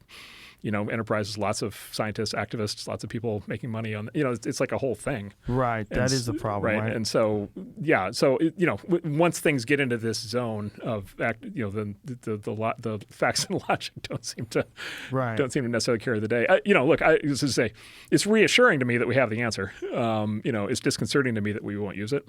Well, maybe the Russia thing is an opening to do. Maybe the Europeans are going to figure this out because they're now actually staring down the barrel of a gun, which is dependence on Russia. Well, we have to change the way the public views nuclear. Because they view nuclear as disaster. They view nuclear as bombs. Yeah, ick factor. Yeah, they just have to hear you. Yeah, I don't know. Or someone like you. My experience, the logical arguments don't. The logical arguments don't work in these circumstances, right? It's got to be some larger message. Well, I don't think there's a lot of people hearing this message. Yeah. Okay. This message, first of all, the pro-nuclear message, at least worldwide, at least nationwide, as an argument amongst intelligent people, is very recent. Yeah. It's been within the last couple of decades, where I've heard people give convincing arguments that nuclear power is the best way to move forward. Yeah. Oftentimes, environmentally inclined people and people that are concerned about our future that aren't educated about nuclear power, that word automatically gets associated with right-wing, hardcore, anti-environmental people who don't give a fuck about human beings. They just want to make profits, and they want to develop energy and ruin the environment, but do that to power cities. Right. So I know how we build 1,000 nuclear plants in the U.S. and make everybody happy. You want to hear my proposal? Yes. We have the Koch brothers do it. Oh. Okay. Which is Charles Koch. It specifically runs Koch Industries. Yes. And so if you are on the right, you're like, this is great. He's a hero. He's a hero on the right, and he runs this huge industrial company that's fantastic asset to America, and this is a big opportunity for him and the company, and it's great, and we'll build the nukes, and it's going to be great, and we'll export them. It'll be awesome. If you're on the left, you're cursing him. You're putting him to work for you to fix the climate, right? Yeah. You're doing a complete turnaround, and you're basically saying, look, we're going to enlist you to fix, we view you as a right-winger. This is a left-wing cause. We're going to use you to fix the left-wing cause. So I think we should give him the order. But why would that be good if the people on the left freak out? Because they're immediately going to reject it. Well, of course they're going to reject it. I'm saying in an alternate hypothetical world, they would find it entertaining. Let me start by saying, this is what we should actually do. Right. We should actually give him the order and have him do it. And I'm just saying, like, if the left could view it as, we get to take advantage of this guy who we don't like to solve a problem that we take very seriously, that we think he doesn't take seriously, which is climate. Well, I don't know about your logic there, because they would think that he's profiting off of that. Yeah. And the last thing they would want is the Koch brothers to profit. As I say, this is not actually happening. Right. So, but what about someone else who's not so polarized? It would work. Yeah, no, pick any, GE could do it. There's any number, there's any number of companies who could do it. Do you think it would just take one success story, like implementation of a new, much more safe, much more modern version of nuclear power? I mean, that would certainly help. We need something, right? Yeah. Because the first thing is the government, and again, the government would have to be willing to authorize one. I've had conversations with people that don't have the amount of access to human beings and different ideas, and they immediately clam up when you say nuclear power. Well, this has been a big whammy. Look, there's something very natural here. Look, nuclear, again, we live in a much diluted version of what we used to live. Like in the 50s and 60s, this was a hot topic because there was a huge rush of enthusiasm for nuclear everything. Yeah. And then there were these accidents. And then look, the fear, I remember when I was a kid, the fear of nuclear war was like very, very real. So, well, we're basically close to the same age. You remember in the 80s, like this is it was real. This is people talk about politics are bad now. It's like, well, I remember worrying that we were all going to die in the nuclear holocaust. Yeah. You remember probably the TV series the day after. Oh, yeah. That freaked everybody out. Yeah. Like the whole country went into a massive depressive funk after that show came out. And so, there's been a big kind of psychic whammy, right, that's been put on people about this. And then, like I said, there's a lot of the environmental movement that I think doesn't actually want to fix any of this. And I think their opposition to nuclear is sort of proof of that. And they have a very anti-nuclear set of messages. Well, what does the environmental movement propose? They propose degrowth. They propose degrowth. They propose a much lower population level. They propose much lower industrial activity. They propose a much lower human standard of living. Yeah. They propose a return to an earlier mode of living that our ancestors thought was something that they should improve on, and they want to go back to that. And it's a religious impulse of its own. Nature worship is a fundamental religious impulse. So, do you think it's also there's a financial aspect to that as well, because it's an industry? Yeah. Look, any of these things become sort of self-perpetuating industries. It's always a problem with any activist group, which is, do they actually want to solve the problem? Because that's actually solving problems is bad for fundraising. It is kind of ironic. But look, in a sense. I'd even say look, most of this is not. I would not even say most of this is bad intent. I think most of it's just people have an existing way that they think about these things. It's primarily emotional. It's not primarily logical. Do you know someone that I would be able to talk to that is like the best proponent of nuclear energy that can lay it out? Yeah, there'd be two guys. So Stuart Brand would be the sort of godfather of the environmental movement, who I'm sure would talk about it. And then there's a young founder who I know, an MIT engineer, who I'll give you his information. And I'm going to write this down. Yeah. So Stuart Brand is one of them. Stuart Brand is Brand is on sort of the one side, environmentalism, and then older generation, a lot of experience with this issue. And Stuart Brand is the guy who is an environmental activist, or at least advocate, and is pro-nuclear. He was one of the original environmentalists that we would sort of consider. He ran this thing called the Whole Earth Catalog that sort of brought a lot of modern environmentalism into being in the 60s. Is there any reasonable person that opposes that? Who has convincing arguments? I mean, they're a dime a dozen. Like that's the rest of the movement, basically. But reasonable. I don't know that. Right? Yeah. Do they have like some sort of an answer? I would defer to my experience is they jump to a different topic. You get to what the actual underlying goal is, which again is to shrink human population. And then I'll give you the MIT guy I'll tell you about who's an expert on nuclear who has this new design. Okay, who's that guy? It's Brett Bret. Kugelmass, Kugel. Brettkugel. Yes, MAS. MAS. Kugelmass. Yeah. I like that name. Yeah, and he has a podcast. He has a And he's from podcast. MIT? Yeah, he has a podcast called Titans of Nuclear, and he has gone around the country over the last 5 years, and he's interviewed basically every living nuclear expert. Well, he sounds like a good guy to have. He's a on. really, really sharp guy. He sounds like the perfect guy, right? Because he already has a podcast. So he started this podcast. He's in the nuclear industry. He's working on this kind of thing, and so he said, well, I want to really come up to speed. He's an MIT engineer, but he didn't take nuclear. He's not a nuclear expert, and so he said, I want to spin up on all this nuclear topics. And so he said, let me start a podcast, and I'll go interview all the nuclear experts and all the people who actually know how to build like nuclear plants and how this stuff works. And he's like, boy, I don't know if they'll talk to me because I'm just a kid and I don't know whether they'll.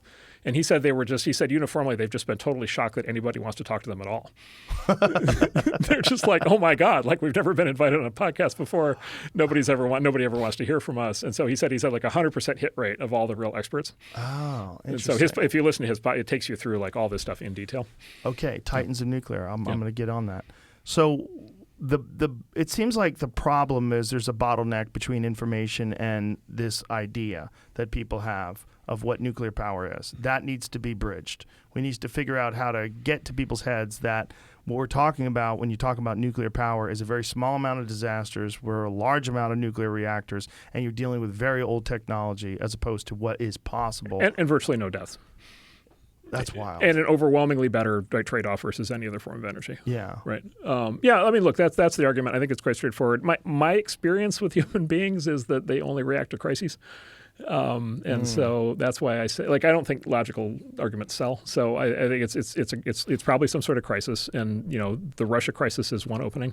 Yeah. And it would be great to see leadership from somebody in power to be able to take advantage of that. Maybe that'll happen in Europe. And then the other would be if people actually get. Like if people actually get worried enough about global warming, and people say they're worried about global warming, but not enough to do this. And so I don't know, maybe we just need higher temperatures and then people will take this seriously. Yeah. So it may just need to get bad. Do you have any concerns about this movement towards electric cars and electric vehicles, that we are going to run out of batteries? We're going to run out of raw material to make batteries, and what that could be responsible for a lot of strip mining, a lot of very environmentally damaging practices that we use right now to acquire, and also that this could be done by other countries, of course, that are not nearly as environmentally conscious or concerned. Right. So technically, fun fact, we never actually run out of any natural resource. We've never run out of natural resource in human history, right? Because what happens is the price rises.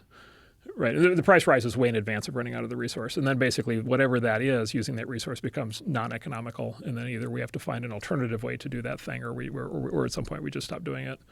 And so I don't think the risk is running out of lithium. I think the risk is not being able to get enough lithium to be able to do it at prices that people can pay for the cars. And then there's other issues, which is where does the lithium come from? I'll just give you an example. People talk about a lot of companies are doing a lot of posturing right now on their morality. One of the things that all electronic devices have in common, your phone, your Tesla, your iPhone, they all have in common. They all contain not just lithium, they also contain cobalt. If you look into where cobalt is mined, it's not a pretty picture. Right. It's child slaves in the Congo. Yeah. And we kind of all gloss it over because we need the cobalt. And so maybe there should be more, maybe we should be like much more actively investigating, for example, mining in the U.S. Like, maybe the concept, as there's a big anti-mining, anti-natural resource development culture in the U.S. and the political system right now. As a consequence, we kind of outsource all these conundrums to other countries. Maybe we should be doing it here. Well, that was my question about it. It is fascinating to me that there's not a single U.S. developed and implemented cell phone, that we don't have a cell phone that's put together by people that get paid a fair wage with health insurance and benefits. And everything we make, I mean, when we buy an iPhone, you're buying it from Foxconn, right? Foxconn's constructing it in these Apple, contracted factories where they have nets around the buildings to keep people from jumping off the roof. and people are working inhumane hours for a pittance. I mean, it's like a tiny amount of money in comparison to what we get paid here in America. Why is that? Like, is that because we want Apple to make the highest amount of profit and we don't give a shit about human life? We only pay it lip service? Like, why haven't they done this in America? Well, here's where I think I would actually agree. Here's an environmentalist argument I think I might agree with, which basically is it's very easy for so-called first world or developed countries to sort of outsource problems to developing countries. Right. And so just as an example, take carbon emissions for a second, and we'll come back to iPhones. Carbon emissions in the U.S. are actually declining. Like we actually, there's all this like animation over the Paris Accords or whatever, but like if you look, carbon emissions in the U.S. have been falling now for like quite a while. Why is that? Well, there's a bunch of theories as to why that is. Some people point to regulations. Some people point to technological advances. For example, modern internal combustion cars emit a lot less. They have catalytic converters now. They emit a lot less CO2. But maybe one of the big reasons is we've outsourced heavy industry to other countries, right? And so all of the factories with the smokestacks, right, and all the mining operations and all the things that generate, and by the way, a lot of mass agriculture that generates emissions and so forth. Like we've in a globalized world, we've outsourced that, right? And if you look at emissions in China, they've gone through the roof, right? And so maybe what we've done is we've just taken the dirty economic activity and we moved it over there, and then we've kind of gone. Yeah, look how good we're doing. Yeah, we're great. Yeah. We're great. Now they're awful. They have all kinds of problems, but we're great. Meanwhile, we are the consumer that fuels their awful problems. We created. It's a little bit like the debate about so sort of the drug trade in countries like Mexico and Colombia, right? Which is how much of that is induced by American demand. Yeah. For things like cocaine. So it's this. This is where the morality questions get trickier, I think, than they look. Yeah. Which is like, what have we actually done? Now there's another argument on the I'll defend Foxconn. There's an argument on the other side of this that actually no, it's good that we've done this from an overall human welfare standpoint, because if you don't like the Foxconn jobs, you would really hate the jobs that they would have been doing instead. Right. The only thing worse than working in a sweatshop is scavenging in a scavenging in a dump or doing subsistence farming or being a prostitute. Right. And so maybe even what we would consider to be low end and unacceptably difficult and dangerous manufacturing jobs may still be better than the jobs that existed prior to that. And so again, there's a different morality argument you can have there. Again, it's a little bit trickier than it looks at first blush. So, I find I go through this because I find we're in an era where a lot of people, including a lot of people in my business, are making these very flash-cut moral judgments on what's good and what's bad. Right. And I find when I peel these things back, it's like, well, it's not quite that simple. Interesting. With the implementation of modern nuclear power, is it possible to manufacture cell phones in the United States? Well, anything that drops the cost of energy all of a sudden is really good for domestic manufacturing, for sure. And do so without the environmental impact. Yeah. Well, number one, so dropping the price of energy. Energy is a huge part of any manufacturing process, huge cost thing. And so if you had basically unlimited free energy from nukes, you all of a sudden would have a lot more options for manufacturing in the U.S. And then the other is, look, we have robotics, the AI conversation. Like if you built new manufacturing plants from scratch in the U.S., they would be a lot more automated. And so you'd have assembly lines of robots doing things. And then you wouldn't have the jobs that people don't want to have. Yeah. And so you could do those things. There's actually a big push. This isn't happening with phones. This is happening with chips. So this is one of the actual positive things happening right now, which is there's a big push underway from both the U.S. tech industry and actually the government, to give them credit, to bring chip manufacturing back to the U.S. And there's a build. Intel is the company leading the charge on this in the U.S. And there's a build out of a whole bunch of new, these huge $50 billion chip manufacturing plants that'll happen in the U.S. Was a lot of that motivated by the supply chain crisis? Yeah. So one of the big issues was cars couldn't get chips. Yeah, that's right. Yeah. Well, when the Chinese shut down for COVID, all of a sudden the cars can't get chips. And then look, also just greater geopolitical conflict. Like people in D.C. don't agree on much, but one of them is we don't really want to be as dependent on China as we are today. Right. And so we want to bring and then there's Taiwan exposure. A lot of chips are actually made in Taiwan, and there's a lot of stress and tension around Taiwan. So clearly, if we get chips manufactured back in the U.S., we not only solve these practical issues, we might also have more strategic leverage. We might not be as dependent on China. So the good news is that's happening. And let me just say, if that happens successfully, maybe that sets a model. To your point, maybe that's a great example to then start doing that in all these other sectors. What else could be done to improve upon whatever problems that have been uncovered during this COVID crisis and during the supply chain shutdown? That, it seems like a lot of our problems is that we need to bring stuff into this country. We're not making enough to be self-sustainable. Mm-hmm. So that's one. I would give you another big one, though. COVID has surfaced a problem that we always had, and we now have a new answer to, which is the problem of basically for thousands of years, young people have had to move into a small number of major cities to have access to the best opportunities, right? And so, and by Silicon Valley is a great example of this. If you've been a young person from anywhere in the world and you want to work in the tech industry and you want to be on the leading edge, you had to figure out a way to get to California, get to Silicon Valley, and if you couldn't, it was hard for you to be part of it. And then, the areas, the cities that have this kind of, they call these superstar cities, the cities that have these sort of superstar economics, everybody wants to live there, they end up with these politics where they don't want you to ever build new housing. They never build new roads. The quality of life goes straight downhill. And everything becomes super expensive, and they don't fix it, and they don't fix it because they don't have to fix it, because everybody wants to move there, and everything is great, and taxes are through the roof, and everything is fantastic. And so one of the huge positive changes happening right now is the fact that remote work worked as well as it did when the COVID lockdowns kicked in and all these companies sent all their employees home and everything just kept working, which is kind of a miracle, right? Has caused a lot of companies, including a lot of our startups, to think about how should companies actually be all based in a place like Northern California, or should they actually be spread out all over the country or all over the world? Right. And so if you think about the gains from that, one is all of the economic benefits of being like Silicon Valley in tech or Hollywood in entertainment. Like maybe those gains should be able to be spread out across more of the country, and more of the country should be able to participate. Right. And then, by the way, the people involved, like maybe they shouldn't have to move. Maybe they should be able to live where they grew up if they want to continue to be part of their community. Or maybe they should want to be able to live where their extended family is. Or maybe they should want to live someplace with a lot of natural beauty, or someplace where they want to contribute to philanthropically to local community. Whatever other decision they have for why they might want to live someplace, they can now live in a different place, and they can have still access to the best jobs. And it seems like with these technologies like Zoom and FaceTime and all these different things that people are using to try to simulate being there, the actual physical need to be there, if you don't have a job where you actually have to pick things up and move them around, it doesn't really seem like it's necessary. Yeah. So big companies are having some trouble with this right now because they're so used to running with everybody in the same place. And so there's a lot of CEOs grappling with, like, how do we have collaboration happen, creativity happen? Right. If I'm creating a movie or something, like, how do I actually do it if people aren't in the same room? But a lot of the new startups, like they're getting built from scratch to be remote, and they just have this new way of operating, and it might be a better way of operating. But there is some benefit for people being in the room and spitballing together and coming up with ideas and developing community. Yeah. There's some benefit to that I think it gets lost with remote work. But again, this is coming from a guy who doesn't have a job. Yes. So, and by the way, has a very nice office facility. So our firm runs, we now run, we were a single office firm. Everybody was in our firm basically all the time. We now run a primarily remote virtual mode of operation, but we have offsites frequently, right? So we're basically, what we're doing is we're basically taking money we would have spent on real estate, and we're spending it instead on travel and then on offsites, right? And by offsites, you mean like basically fly everybody. Yeah, we'll fly everybody into a hotel or resort, for 3 days. Maybe some of them with families, maybe some of them just with and you have people. A vacation together. Exactly right. Nice. And like real bonding, right? Like real have a good time together. Have a good time together. Have lots of free time to get to know each other. Yeah. Go on hikes. Have long dinners.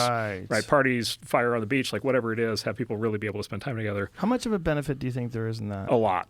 Yeah. A lot. Well, and then what you do is you kind of charge people up with the social bonding, right? And then they can then go home and they can be remote for 6 weeks or 8 weeks, and they still feel connected, and they're talking to everybody online, and then you bring them right when they start to fray, right when it starts to feel like they're getting isolated again, you bring them all back together again. Interesting. Yeah. And the benefit of that bonding is, like, as a person who runs a company, like, how do you think of that? Do you think, it makes people feel good about working there, and so they are more enthusiastic about work, and like, how do you weigh that out? It's to form and reinforce the cult.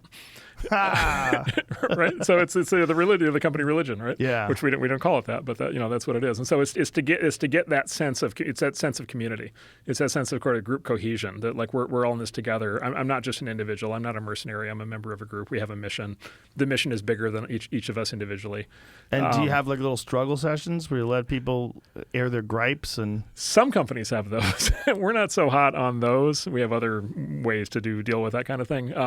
More what we're trying to do is it's brainstorming. So like creativity, like there's definitely a role for in person, and then it's for all of the it's like employee onboarding. It's for training. It's for planning, right? It's for all the things where you really want people like thinking hard in a group, do all those things. But a lot of it is just the bonding. Like Ben and I run our firm. Like we're constantly trying to take agenda items off the sheet every time, because we're trying to have people just have more time to get to know each other. How do you weed out young people that have been indoctrinated into a certain ideology, and they think that these struggle sessions should be mandatory, and they think that, there's a certain language that they need to use, and there's a way they need to communicate, and there's certain expectations they have of the company, to the point where they start putting demands upon their own employers. Yeah. So the big thing you do, I think, and this is what we try to do, is you basically declare what your values are, right? So you want to be like your company. You want to be very upfront, and you want to basically say, here's what we stand for. And so we do this, in a couple different ways. For example, one of our core values is that we think that technology is a positive for the world. Right, and if you're the kind of person who wants to be a technology critic, like that's just inconsistent with our values. We don't employ technology critics. Have many other places that they can work. Like how so in terms of technology critic? Like, what do you mean by that? Oh, just like the kinds of people who want to go online or want to write articles or whatever about how evil all the technologists are and how evil Elon is and how evil capitalism is and like all this stuff. There's lots of other places. There's lots of other things. Counterproductive. It's inconsistent with our values. Like right. we're optimistic about the impact of technology on the future. Another is, we have an understanding of diversity that says that people actually are going to feel included. Like they're actually going to feel like they're part of a mission in a group that's larger than themselves. Everyone, regardless. Yeah, regardless, and that they're not going to feel like they're different or better or worse, and that they have to prove themselves. And it's a meritocracy. Yeah, it's meritocracy, and that they don't have to take. They don't have to. We're not going to have politics in the workplace in the sense of they're not going to be under any pressure to either express their political views or deny that they have the political views, or pretend to agree with political views they don't agree with. We're just not going to. That's just not part of what we do. We're mission driven against our mission, not all of the other missions. You can pursue all the other missions in your free time. Do you think the pursuing of a lot of those other missions is a distraction? And that yeah, enormously. Yeah. I mean, it can really run away, and that that is a big problem in a lot of these companies now. But you can define your company, you can define your culture, and basically say that's not what we're about. We're about our mission, and then you basically broadcast that right up front, and you basically say, look, you are not going to be happy working here, and by the way, you're not going to last very long working here. Yeah. Right. If you have a view contrary to that. So you've kind of recognized the problem in advance and established sort of an ethic for the company that weeds that out early. Everything like that, there's this concept of economics called adverse selection. So there's sort of adverse selection, then there's the other side, positive selection. So adverse selection is when you attract the worst, right? And positive selection is when you attract the best, right? And every formation of any group, it's always positive selection or adverse selection. I would even say it's a little bit of like if you like put on a show, it's like depending on how you market the show and how you price it and where you locate it, you're going to attract in a certain kind of crowd, you're going to dissuade another kind of crowd. Like there's always some process of sort of attraction and selection. The enemy is always adverse selection. The enemy is sort of having a set of preconditions that cause the wrong people to opt into something. What you're always shooting for is positive selection. You're trying to actually attract the right people. You're trying to basically put out the messages in such a way that by the time they show up, they've self-selected into what you're trying to do.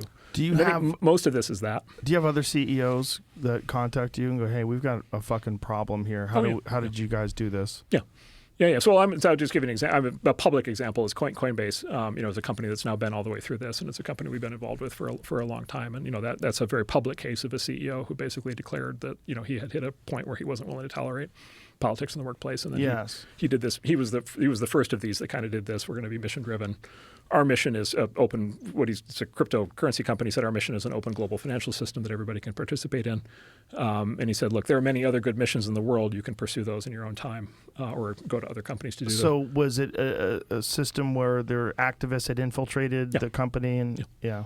Well, you'd say in some cases it's full-on activists. In a lot of cases, it's just like a level of activation on let's just say non-core issues. It's a level of sort of internal activation on issues. You have a certain number of people who get fired up. You have other people who feel like they have to go along. You have other people who feel like they now can't express themselves. You have other people who feel like they have to lie to fit in. Right. And the conclusion he reached was it was destructive to trust. It was causing people in the company to not trust each other, not like each other, not be able to work on the core problems that the company exists to do. And so he did a best case scenario on this. He just said, look, he actually did it in two parts. He said, first of all, this is not how we're going to operate going forward.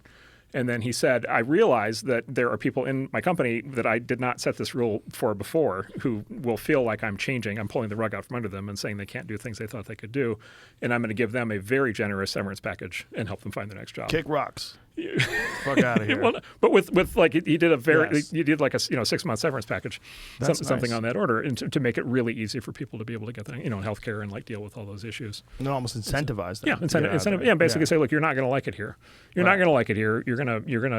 We're going to be telling you all this. To stop doing all these things. You're not going to get promoted.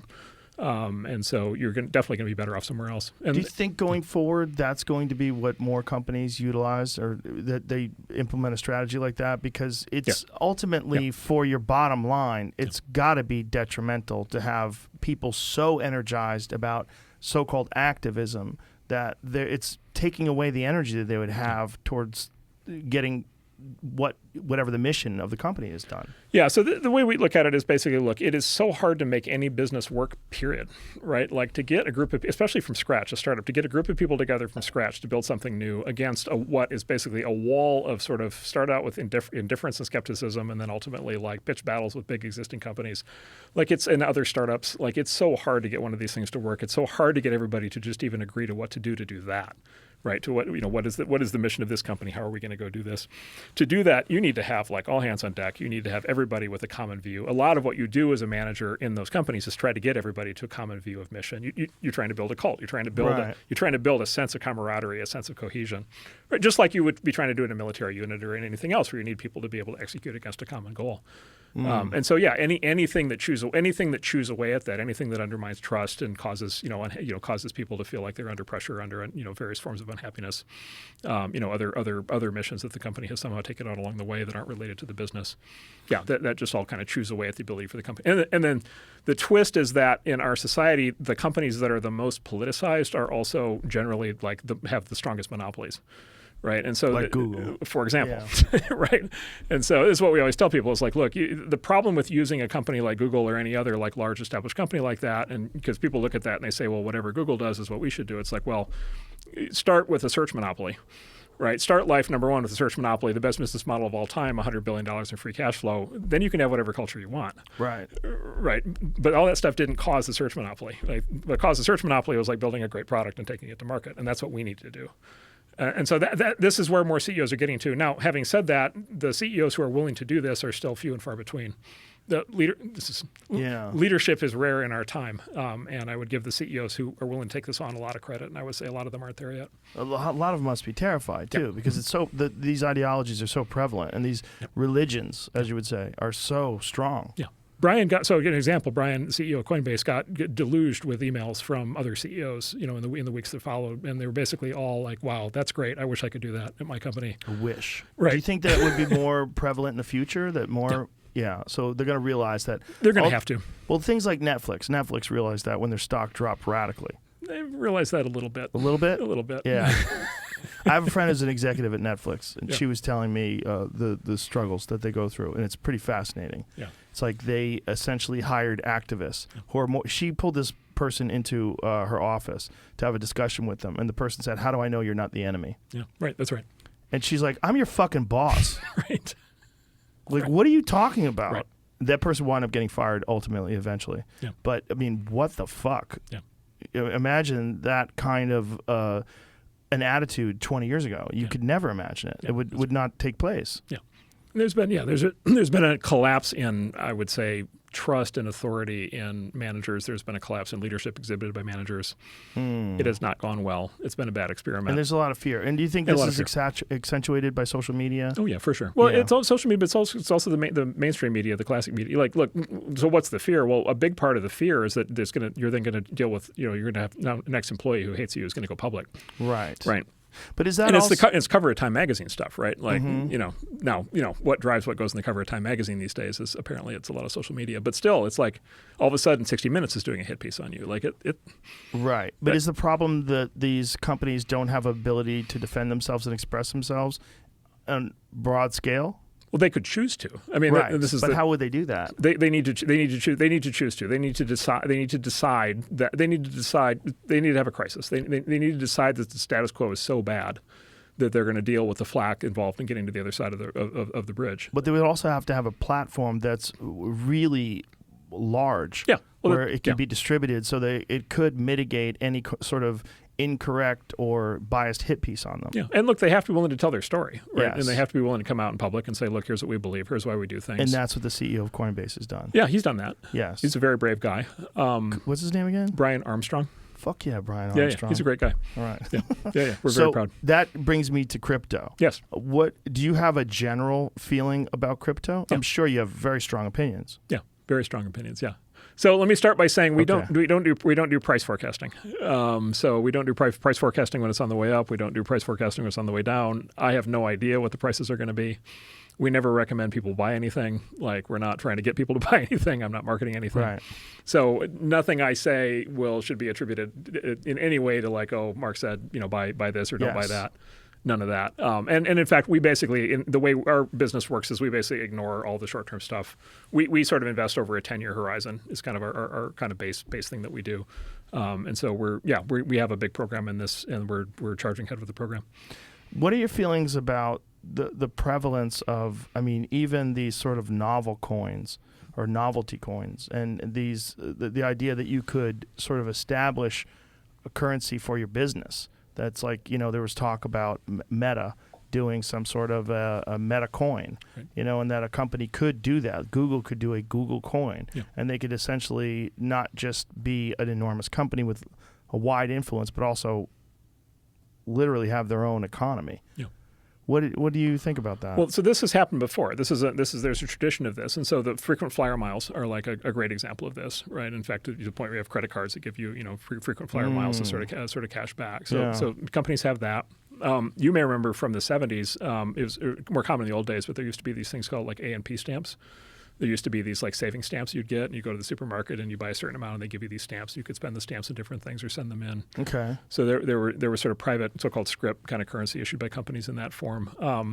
Then there's all these games that have in-game currency, right? And so you play one of these games like World of Warcraft or whatever, and you have the in-game currency, and sometimes it can be converted back into dollars, and sometimes it can't, and so Right. forth. And so there's been a long tradition of companies basically developing internal economies like this, and then having their customers kind of cut in some way. And that's for sure something that they can do with this technology. When you compare fiat currency with these emerging digital currencies, do you think that these digital currencies have solutions to some of the problems of traditional money? And do you think that this is where we're going to move forward towards, that digital currencies of the future? So I'm not an absolutist on this. So I don't think this is a world in which we cut over from national currencies to cryptocurrencies. I think national currencies continue to be very important. The big thing about a national currency to me, the thing that I think gives it real, because national currencies are no longer backed by gold or silver or Right. anything. They're fiat, they're paper. The thing that really gives them value, in my view, is basically that it's the form of taxation. Right, and so if the government basically is going to legally require you to turn over a third of your income every year, they're going to require you to do that not only in the abstract, they're going to require you to do that in that specific currency, right? Yeah. I can only pay the IRS in dollars. I can't do it in Japanese yen or euros Well, what do you do or Bitcoin. And if so you function completely in Bitcoin? Yeah. Well, then if you as an individual function completely in Bitcoin, then you would just convert at the end of the year to be able to pay your taxes. You convert into dollars for the purpose of paying your taxes. Could you pay your taxes right now when it's worth almost nothing? No comment. Depends. How does that work? Well, the good news is, if your income is crypto, then you have a lot less income this year too. So, But isn't there a fear that the government would choose to tax you at the highest point? Like, is it? Yeah. Well, there's actually Bitcoin. So this is actually an issue in the policy right now. It's a big dispute, which is actually is something like Bitcoin. Is it money or is it a commodity? Right? And right now, actually, I believe this is still the case. I think trading a cryptocurrency, profits for trading cryptocurrency, I think are all short-term gains. I think they always get you in short-term gains because they classify as something. I'd have to go read back up on this, but this is a hot issue in kind of how this stuff should be taxed, and there are big policy debates about that today. But there's so many of them. Isn't that part of the issue? There's so many currencies, and they're all sort of vying for legitimacy. Yeah, but that's also, it's good news, bad news. It's also a big plus. It's also a big plus in the following way. Like, we have a technology starting in 2009, right, sort of out of nowhere. There is a prehistory to it, but really the big breakthrough was Bitcoin in 2009, the Bitcoin white paper. We have this new technology to do cryptocurrencies, to do blockchains, and it's this new technology that we didn't have that all of a sudden we have, and we're now 13 years into the process of a lot of really smart engineers and entrepreneurs trying to figure out what that means and what they can build with it. And that technology is blockchain? Blockchain, yeah. At its core, it's the idea of a blockchain, which is basically like an internet-wide database that's able to record ownership and all these attributes of different kinds kinds of objects, physical objects and And digital how objects. much of an issue is fraud and theft and infiltration of these networks? Yeah, I mean, it's an issue for sure. I mean, there's basically, I think the way to think about that is anytime there's an economic system, there's some form of fraud or theft against it. The example I always like to use is if you remember the saga of John Dillinger, and Bonnie and Clyde. Like when the car was invented, all of a sudden it created a new kind of bank robbery, right? Because there were banks, and then they had money in the bank, and then all of a sudden people had the car, and then they had the Tommy gun, which was the other new technology they brought back from World War I. And then there were this run of, oh my God, banks aren't safe anymore because John Dillinger and his gang are going to come to town and they're going to rob your bank and take all your money. Right. And that led to the creation of the FBI. That was the original reason for the creation of the FBI. And at the time, it was like this huge panic. It was like, oh my God, banks aren't going to work anymore because of all these criminals with cars and guns. And so it's basically like anything. It's like when there's economic opportunity, somebody's going to try to take advantage of it. There's going to be people are going to try criminal acts. People are going to try to steal stuff. And then you basically, you're always in any system like that. You're in a cat and mouse game against the bad guys, which is basically what this industry is doing right now. What is causing this massive dip in cryptocurrency currently? Oh, I have no idea. You have no idea? No clue. It's just happening? The market is so the theory of financial markets. So this goes back to the logic emotion stuff we were talking about earlier. So one view of financial markets, like the way that they're supposed to work, is it's supposed to be lots of smart people sitting around doing math and calculating and figuring out this is fair value and that's fair value and whatever. Like it's all a very mechanical, smart, logical process. Okay, and then there's reality, and reality is people are super emotional. And then emotionality cascades. And so some people start to get upset, and then a lot more people get upset, or some people start to get euphoric. A lot more people get euphoric. Is now a good time to jump in? I have when no people are in full panic? I have no idea. Here's I like how you're avoiding that. I'm going to avoid that. I'm very good at. I'm very good at avoiding this question. So Ben Graham is sort of the godfather of stock market investing. Ben Graham was Warren Buffett's mentor and kind of the guy who defined modern stock investing. And Ben Graham used this metaphor in his book 100 years ago, and he said, look, you need to think about financial markets. And he was talking about the stock market, but the same thing's true for crypto. He said, think about it as if it's a person and call it Mr. Market. And he said the most important thing to realize about Mr. Market is he's manic depressive. He's really screwed up, right? And he has all kinds of crazy impulses, and he has good days and bad days, and some days his family hates him, and some days he's it's whatever. His life is chaos. And basically every day Mr. Market shows up in the market and basically offers to sell you things at a certain price or buy things from you at a certain price, but he's manic depressive. And so the same thing on different days, he might be willing to buy or sell at different prices. And you can spend a lot of time, if you want to, trying to understand what's happening in his head. But he's it's like trying to understand what's happening inside the head of a crazy person. It's probably not a good use of time. Instead, you should just assume that he's nuts. And then what you do is you make your decisions about what you think things are worth and when you're willing to trade. And you do that according to your principles, not his principles. And so that would be the metaphor that I encourage people to think about. These markets are just nuts. There's 1,000 different reasons why the prices go up and down. I don't have any idea. The core question is, what's the substance, right? What's real? What's actually legitimately useful and valuable, right? And that's what we spend all of our time focusing on. So when you focus on that, what do you find when you say what is valuable? What are you looking towards? Are you looking towards long-term stability? Are you looking towards public interest in a thing? How do you decide what's valuable? Yeah, so our lens is venture capital. We look at everything through the lens of technology. And so we look at the lens of these things. We only invest in things that we think are significant technological breakthroughs. So if somebody comes out with an alternative to Bitcoin or whatever, and even if it's a good idea, bad idea, that's not what we do. What we do is we're looking for technological change. And so and basically what that means is the world's smartest engineers developing some new capability that wasn't possible before, and then building some kind of project or effort or company right around that. And then we invest. And then we only think long term. We only think in terms of 10 years, 15 years, longer.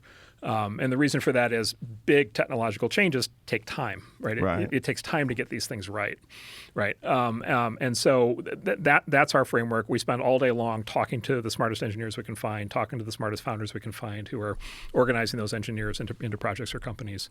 And then we try to back every single one of those that we can find. And how do you establish this network? And then we put the money in. We basically lock the money up. We raise money from our investors. We lock that money up for a decade, and then we try to help these projects succeed. And then hopefully at the end of whatever the period of time is, it's worth more than we invested. But we're not we're not trading. We're not in and out of these things. We're not gaming the prices. And how do you develop these networks where you are in touch with all these engineers and do find these technologies that are valuable? Yeah. So that's the core motion. So the venture for the firm I'm a part of now, we're up to about 400 people. This is kind of what this organization does. We've got about 25 investing partners. This is what they do. They spend all day basically. We spend all day basically talking to founders, talking to engineers. A lot of us grew up in the industry, so a lot of us have like actual hands-on experience having done that. And then a lot of our partners have been very involved in these projects over time. It's a positive selection. I mentioned adverse selection, positive selection. We're trying to attract in we want the smartest people to come talk to us. Yeah. We want the other people hopefully to not come talk to us. We do a lot of we call outbound. We do a lot of marketing. We communicate a lot in public. It's one of the reasons I'm here today is just like we want to have a voice that's in the outside world, basically saying here's who we are, here's what we stand for, here are the kinds of projects we work on, here are our values. Right. A good example, the reason I told the Coinbase story of what Brian did is because like that's part of our, like we think that's good that he did that. Yeah. Other venture firms might think that's bad, right? But like if you're the kind of founder who thinks that's good, then we're going to be a very good partner for you, right? And then we spend a lot of time in the details, like working through we have a lot of engineers, working for us. A lot of us have engineering degrees, and so we spend a lot of time working through the details. Mark, you're a fascinating guy. I really, really enjoyed this conversation. I'm really glad we did it. Good. Can we do it again? Sure, of course. Let's do it again. Yes. Thank you very much. Thank you very much for being here. I really, really enjoyed this. Good. All right. Anything else? Want to give people your social media or anything? Do you want to do that? You want to get inundated by dick pics? Or I am all good. Okay. That's such an inviting proposition. Maybe tell you what. Maybe they could use the AI art. Then they could use some AI art. Send Mark some AI art to do some dick pics. Thank you very much. I really appreciate it. Bye, everybody.